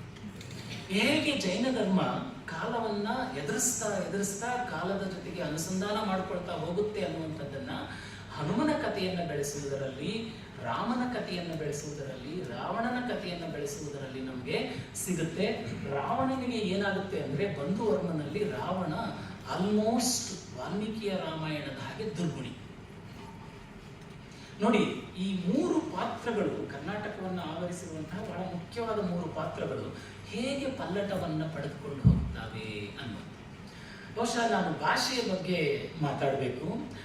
ಇನ್ನೊಂದು ಸ್ಲೈಡ್ ಇದೆ ನೋಡಿ, ಬರೀ ಪದ್ಯಗಳಿಗೆ ಸೀಮೆ ಹಾಕಿ ನಾನೇನ್ ಮಾಡಿದ್ದೀನಿ, 10-11ನೇ ಶತಮಾನದ 3 ಜೈನ ಆಗಮಿಕ ಕಾವ್ಯಗಳನ್ನ ತಗೊಂಡಿದ್ದೀನಿ. ರಾಮಚಂದ್ರ ಚರಿತ ಪುರಾಣವನ್ನು ಇದ್ರ ಜೊತೆಗೆ ಇರ್ಲಿ ಅಂತ ಸೇರಿಸ್ಕೊಂಡಿದ್ದೀನಿ. ಈ ಆಗಮಿಕ ಕಾವ್ಯಗಳಲ್ಲಿ ಮೊದಲಿಗೆ ಬರೋದೇನಿದ್ರು ಸ್ತುತಿ ಪದ್ಯಗಳು, ನಮಗೆಲ್ಲ ಗೊತ್ತಿದೆ. ಸಾಮಾನ್ಯವಾಗಿ ಜಿನಸ್ತುತಿ. ಈ ಜಿನಸ್ತುತಿಗೆ ಬಳಸಿರುವ ಮೊದಲ 5 ಪದ್ಯಗಳನ್ನ ತೆಗೆದುಕೊಂಡಿದ್ದೀನಿ. ಅದನ್ನ ನಾವು ನೋಡಿದಾಗ ಭಾಷೆ, ಪಂಪನ ಭಾಷೆಯನ್ನ ನೋಡಿದಾಗ ಅದು ಬೋರ್ಗರೆವ ನದಿಯ ಹಾಗೆ, ಯಾರ ಕೈಗೂ ಸಿಗೋದೇ ಇಲ್ಲ. ಅದು ಓದ್ಬೇಕಂದ್ರೆ ತುಂಬಾ ಕಷ್ಟ, ಹೆಣಗಾಡಬೇಕು. ಬಹುಶಃ ಪಂಪನ ಕಾಲದಲ್ಲೂ ಜನ ಹೆಣಗಾಡಿರಬಹುದು. ಯಾಕಂದ್ರೆ ಅದು ಕನ್ನಡ ಭಾಷೆಯ ಲಕ್ಷಣವೇ ಅಲ್ಲ. ಇಷ್ಟಿಷ್ಟು ಉದ್ದನೆಯ ಸಮಾಸ ಪದಗಳನ್ನು ಮಾಡೋದು ಕನ್ನಡ ಭಾಷೆಯ ಲಕ್ಷಣವೇ ಅಲ್ಲ. ತೀರಾ ಎಕ್ಸ್ಪರ್ಟ್ಗಳು, ಹಠ ಬಿದ್ದು ಕಲಿತವರು ಅದನ್ನು ಓದ್ಬೋದೇ ಹೊರತು ಸಾಮಾನ್ಯರು ಯಾರು ಓದೋದಕ್ಕೆ ಸಾಧ್ಯವಿಲ್ಲ. ಪಂಪನ ಒಂದು ಇದು ಇನ್ನು 5 ನಿಮಿಷದಲ್ಲಿ ಮುಗಿಸ್ಬೇಕಂತೆ, ಮುಗಿಸ್ತೀನಿ. ಸೊ ನಾನು ಹಾಗಾದ್ರೆ ಇದನ್ನ ಓದೋದಿಲ್ಲ. ಸೊ ಇದನ್ನ ಮುಂದಕ್ಕೆ ಓಡಿಸ್ಬಿಡಿ. ಇವ್ರೆ ಪಂಪನ ಪದ್ಯ ಇಷ್ಟು ಉದ್ದನೆಯ ಒಂದು ಸಾಲ, ಒಂದೂವರೆ ಸಾಲಿನವರೆಗೆ ಒಂದೇ ಶಬ್ದ ಇರುತ್ತೆ. ಬಟ್ ನಮ್ಗೆ ಹಿಂದಿದೆ. ಇಲ್ಲಿ ನೋಡಿ, ಇಲ್ಲಿ ಎಷ್ಟು ಚಿಕ್ಕ ಚಿಕ್ಕ ಪದಗಳು ಬರ್ತಾವೆ ಅನ್ನುವಂಥದ್ದನ್ನ ನಾವು ಗಮನಿಸಬೇಕು. ಸಮಾಸಗಳು ಇರಲ್ಲ, ಉದ್ದನೆಯ ಸಮಾಸಗಳು ಇರೋದಿಲ್ಲ ಒಂದು. ಇನ್ನೊಂದು, ಸಾಮಾನ್ಯವಾಗಿ ಕನ್ನಡ ಭಾಷೆಯಲ್ಲಿ ಬಳಕೆಯಲ್ಲಿದ್ದ ಸಂಸ್ಕೃತ ಮತ್ತು ಪ್ರಾಕೃತದ ಪದಗಳು ಹೆಚ್ಚಾಗಿ ನಾಗಚಂದ್ರನಲ್ಲಿ ಬರ್ತವೆ. ಬಟ್ ಸಾಮಾನ್ಯವಾಗಿ ಕನ್ನಡದಲ್ಲಿ ಬಳಕೆಯಲ್ಲಿ ಇಲ್ಲದ ಹಲವು ಪದಗಳು ಪಂಪ ಪೊನ್ನರನ್ನದಲ್ಲಿ ಬರ್ತವೆ. ಸಮಾಸ ಮಾಡುವ ರೀತಿ, ಪದಗಳನ್ನ ತರುವ ರೀತಿ ಎಲ್ಲದರಲ್ಲೂ ಕೂಡ. ಆಮೇಲೆ ಕನ್ನಡದ ಪದಗಳು ನಾಗಚಂದ್ರನಲ್ಲಿ ಹೆಚ್ಚು ಬರ್ತವೆ. ಮತ್ತೆ ನಾವು ಅಂಡಯ್ಯ ಮತ್ತು ನಯಸೇನರನ್ನ ಇಲ್ಲಿ ಜೊತೆಗೆ ಇಟ್ಕೊಂಡ್ರೆ ಭಾಷೆಯ ಬದಲಾವಣೆ ಅಂದ್ರೆ ಏನು? ಬರೀ ಪದಗಳ ಬದಲಾವಣೆ ಅಲ್ಲ. ಜನರೊಲ್ಲೆ ಎಂದು ತಳ್ಳಬಹುದು ಎನ್ನುವ ಅನುಮಾನ ಇರುವ ಜೈನ ಕಾವ್ಯಗಳನ್ನ ಜನರ ನಡುವೆ ಸೇರಿಸಬೇಕಾಗಿದೆ. ಅದಕ್ಕೆ ಉಪಮೇಯ ರೂಪಕಗಳನ್ನ ಸಂಸ್ಕೃತದಿಂದ ತರೋದಿಲ್ಲ ಪಂಪನ ಹಾಗೆ, ಸಾಮಾನ್ಯರ ಕನ್ನಡದಿಂದ ಉಪಮೇಯ ರೂಪಕಗಳನ್ನ ತಗೊಂಡು ಬಂದು ನಾಗಚಂದ್ರ ಬರೀತಾನೆ. ಸೊ ಎಷ್ಟು ನಾವು ಸಾಮಾನ್ಯವಾಗಿ ಒಂದು ತಪ್ಪು ತಿಳುವಳಿಕೆ ಇಟ್ಕೊಂಡಿದ್ದೀವಿ, ಕನ್ನಡದಲ್ಲಿ ಭಾಷೆಯ ಬದಲಾವಣೆಯನ್ನ ವಚನಕಾರರು ಮಾಡಿದ್ರು ಅಂತ. ನೋ, ಭಾಷೆಯ ಬದಲಾವಣೆಯನ್ನ 11ನೇ ಶತಮಾನದಲ್ಲಿ ಜೈನರೇ ಮೊದಲು ಮಾಡಿದ್ರು. ಆನಂತರ ಅದನ್ನ ಅವರು ಮುಂದುವರಿಸ್ತಾರೆ ಅಂತ ನನ್ನ ತಿಳುವಳಿಕೆ. ಇದು ಭಾಷೆಯಲ್ಲಾಯಿತು. ಕಾವ್ಯ ಮೀಮಾಂಸೆಯಲ್ಲಿಯೂ ಕೂಡ ಇದೇ ರೀತಿಯ ಪಲ್ಲಟವನ್ನ 16 ಅಲಂಕಾರ, 36 ಅಲಂಕಾರಗಳಲ್ಲಿರ್ಬೋದು, ಶಾಂತರಸವನ್ನಿರ್ಬೋದು, ನಮ್ಮವರು ಪಂಪ, ರನ್ನ ಮೊದಲಾದವರು ಕಾವ್ಯದ ಲಕ್ಷಣಗಳನ್ನು ಹೇಳಿಕೊಂಡು ಬರೆಯುವಂತಹ ಸಂದರ್ಭದಲ್ಲಿ ಇವನೇನು ಹೇಳ್ತಾನೆ, ನನಗೆ ಬೇರೆ ರಸಗಳ ಕನಸಿನಲ್ಲಿಯೂ ನನಗೆ ಬೇರೆ ರಸಗಳ ನೆನಪನ್ನ ಕೊಡಬೇಡ ಅಂತ ಹೇಳ್ತಾನೆ ನಾಗಚಂದ್ರ. ಶಾಂತರಸ ಒಂದೇ ಸಾಕು. ಸೊ ರೌದ್ರ ಯಾವ ಪಂಪ, ಪೊನ್ನ, ರನ್ನರಲ್ಲಿ ಹಾರಾಡಿದ್ದಂತಹ ಯಾವ ರಸಗಳು ಕೂಡ ಇವನಿಗೆ ನಗಣ್ಯವಾಗ್ತವೆ. ಶಾಂತರಸವೇ ರಸಂ, ಜಿನನಿಗೆ ರಸಮೊಂದೇ ಶಾಂತಂ ಅಂತ ಹೇಳ್ತಾನೆ. ನೆನಪಲ್ಲಿಟ್ಕೊಳ್ಳಿ. ಆನಂತರ ಬರುವಂತಹ ಭಾಗವತ ಅಥವಾ ವೈದಿಕ ಪರಂಪರೆಯ ನಮ್ಮ ಕುಮಾರವ್ಯಾಸ ಕೃಷ್ಣ ಕಥೆಯನ್ನ ಹೇಳುವಾಗ ಶಾಂತರಸವೇ ಕೇಂದ್ರ ಅಂತ ಹೇಳ್ತಾನೆ. ಅಂದ್ರೆ ಸಮಾಜದಲ್ಲಿ ಯಾವ ಪಲ್ಲಟಗಳಾಗ್ತಾ ಇದ್ವು ಅನ್ನುವಂಥದ್ದನ್ನ ನಾವು ಅಲ್ಲಿ ನೋಡಬಹುದು. ಸರ್ ಮೊದಲನೇ ಸ್ಲೈಡ್ ಹೋಗ್ಬಿಡೋಣ, ಸುಮ್ಮನೆ ಕಣ್ಣಾಡಿಸ್ಬಿಡೋಣ. ನಾನು ಒಂದು 2-3 ಅಂಶಗಳನ್ನ ಬರೆದಿದ್ದೀನಿ. ಭಾಷೆ ಪಲ್ಲಟವಾಗುತ್ತೆ, ಮತಪಂಥಗಳ ನಿಲುವಿನಲ್ಲಿ ಪಲ್ಲಟ ಆಗುತ್ತೆ, ಕಾವ್ಯಮೀಮಾಂಸೆಯಲ್ಲಿ ಪಲ್ಲಟ ಆಗುತ್ತೆ, ಛಂದಸ್ಸಿನಲ್ಲಿ ಪಲ್ಲಟ ಆಗುತ್ತೆ, ಸಾಹಿತ್ಯ ರೂಪಗಳಲ್ಲಿ ಪಲ್ಲಟ ಆಗುತ್ತೆ, ಮತ್ತು ಕಾವ್ಯದ ಕಥೆಗಳನ್ನು ಯಾವ್ದು ಹೆಚ್ಚು ಹೇಳ್ತಾನೆ ಯಾವ್ದು ಕಡಿಮೆ ಹೇಳ್ತಾನೆ ಈ ರಾಮಾಯಣಗಳೆಲ್ಲ ಅನ್ನೋದ್ರಲ್ಲಿಯೂ ಕೂಡ ಸಾಕಷ್ಟು ಪಲ್ಲಟಗಳಾಗ್ತವೆ. ಯಾವ ಕತೆ ಈ ಕಾಲಕ್ಕೆ ಬೇಕೋ ಅದನ್ನ ನಾನು ಹೇಳ್ತೀನಿ, ಉಳಿದನ್ನ ಕಟ್ ಮಾಡಿಬಿಡ್ತೀನಿ. ವಂಶಾವಳಿ ಕತೆ ಬಹಳ ಮುಖ್ಯ ಜೈನರಿಗೆ, ಬಟ್ ನಾಗಚಂದ್ರ ವಂಶಾವಳಿಯ ಕಥೆಗಳನ್ನ ಮ್ಯಾಕ್ಸಿಮಮ್ ಡಿಲೀಟ್ ಮಾಡಿಬಿಡ್ತಾನೆ. ಸಾವಿರಾರು ಪದ್ಯಗಳು, ವಿಮಲ ಸೂರಿಯಲ್ಲಿದ್ದ ಸಾವಿರಾರು ಪದ್ಯಗಳನ್ನ ಸುಮ್ಮನೆ ಕಣ್ಮುಚ್ಕೊಂಡು ಡಿಲೀಟ್ ಮಾಡಿಬಿಡ್ತಾನೆ. ವಂಶಾವಳಿ ನಮಗೆ ಬೇಕಾಗಿಲ್ಲ, ಬಟ್ ಅರಿಹಂತರದ್ದು ಹೇಳ್ತಾನೆ, ಶಲಾಕಾಪುರುಷರದ್ದು ಹೇಳ್ತಾನೆ. ಬಟ್ ರಾವಣನ ವಂಶ, ಹನುಮನ ವಂಶ, ರಾಮನ ವಂಶ ಇವೆಲ್ಲವನ್ನ ಡಿಲೀಟ್ ಮಾಡ್ತಾನೆ. ಸೊ ಅಲ್ಲಿಗೆ ನಾನು ಏನು ಕೊಡಬೇಕಾಗಿದೆ, ಇವತ್ತು ಏನು ಕೊಡಬೇಕಾಗಿದೆ ಅನ್ನುವಂಥದ್ದು ನಮಗೆ ಅಲ್ಲಿ ಸ್ಪಷ್ಟವಾಗಿ ಗೊತ್ತಾಗ್ತಾ ಹೋಗುತ್ತೆ. ಸೊ ಭಾಷೆಯಲ್ಲಿ ಈ ರೀತಿಯ ಒಂದು ಬದಲಾವಣೆಗಳನ್ನ ನಾವು ನೋಡಬಹುದು. ಹಾಗೇನೆ ಮತಪಂಥಗಳ ಮೇಲಾಟ ಅನ್ನೋದನ್ನೆಲ್ಲ ಈಗ ಮಾತಾಡಿದ್ದೀನಿ, ಸುಮ್ಮನೆ ಬರೆದಿರೋದ್ರಿಂದ ತೋರಿಸ್ತಾ ಇದ್ದೀನಿ. ಹೋಗ್ಬಿಡೋಣ. ಆಮೇಲೆ ಇದು ಒಂದು ಇಂಪಾರ್ಟೆಂಟ್, ಅರಮನೆಯಿಂದ ಆಚೆಗೆ ಬರಕ್ ಶುರುವಾಗ್ಬಿಡುತ್ತೆ. ಸಾಮಾನ್ಯರಿಗೆ ಬರೆದ ಕಾವ್ಯ ಅಂತ ಹೆಸರು ಪಡ್ಕೊಂಡು ಬಿಡಕ್ ಶುರುವಾಗುತ್ತೆ ಜೈನ ಕಾವ್ಯಗಳು, ಅದೊಂದು ಕೂಡ. ಮತ್ತೆ ನೆಕ್ಸ್ಟ್ ಎಸ್, ಈ ಪಾತ್ರಗಳು ರಾವಣನ ಬೆಳವಣಿಗೆ ಇದನ್ನು ನಾವು ಅಧ್ಯಯನ ಮಾಡಬೇಕು. ಒಂದು ರಾವಣ ಕನ್ನಡ ಜೈನ ಕಾವ್ಯಗಳಲ್ಲಿ ಹೆಂಗ್ ಬೆಳೆದು ಬಂದ, ರಾಮ ಹೆಂಗ್ ಬೆಳೆದು ಬಂದ, ಹನುಮ ಹೆಂಗ್ ಬೆಳೆದು ಬಂದ, ತುಂಬಾ ಇಂಟ್ರೆಸ್ಟಿಂಗ್ ಆದ ಇನ್ನೂ ಹಲವು ಒಳನೋಟಗಳು ಕಾಣೋದಕ್ಕೆ ನಮಗೆ ಸಾಧ್ಯ. ಹೇಗೆ ನೋಡಿ, ಕೊನೆಗೆ ಬಂದಾಗ ದುರ್ಗುಣಿ ಆಗ್ಬಿಡ್ತಾನೆ. ಜೈನರಲ್ಲಿನೇ ದುರ್ಗುಣಿ, ಅವನು ಪ್ರತಿಭಾಸದೇವ ದುರ್ಗುಣಿ, he should not be a ದುರ್ಗುಣಿ, ಬಟ್ ದುರ್ಗುಣಿ ಆಗ್ತಾ ಇದ್ದಾನೆ. ಸೊ ಹೀಗೆ ಇಲ್ಲಿ ಇದು ಮುಖ್ಯ. ಏನ್ ಬಿಟ್ಟಿದ್ದು, ಏನ್ ಬದಲಾಗಿದ್ದು, ಏನ್ ಸೇರಿಸ್ಕೊಂಡಿದ್ದು ಅನ್ನೋದು ಬಹಳ ಮುಖ್ಯ. ವಿಮಲ ಸೂರಿಯಲ್ಲಿ ಇಲ್ಲದಿರೋ ಹಲವು ಅಂಶಗಳನ್ನ ನಾಗವರ್ಮ ಸೇರಿಸ್ಕೊಳ್ತಾನೆ, ಮತ್ತು ಇನ್ನೊಂದಿಬ್ರು ಮೂವರು ಸೇರಿಸ್ಕೊಳ್ತಾರೆ. ಯಾರ್ಯಾರು ನೆನಪಾಗ್ತಿಲ್ಲ, 2-3 ಸೇರಿಸ್ಕೊಳ್ತಾರೆ. ಎಸ್, ಇವು ಸುಮ್ಮನೆ ಇವು ಇಂಟ್ರೆಸ್ಟಿಂಗ್ ಆಗಿರುವಂತಹ ಒಂದು ಬದಲಾವಣೆಗಳು, ನಾವು ಗಮನಿಸಬೇಕಾಗಿರುವಂತಹ ಒಂದು ಬದಲಾವಣೆಗಳು. ರಾಮನಿಗೆ 1000 ಹೆಂಡಿರು ಅನ್ನುವಂತಹ ಕಥೆ ಏನಿದೆಯಲ್ಲ, so interesting, that's very interesting. ಹೇಗೆ ಜನವನ್ನು ಮುಟ್ಟಬೇಕು ಅಂತ. ಎಸ್ ಸರ್, ಬಹುಶಃ ಲಾಸ್ಟ್ ಆಯಿತು.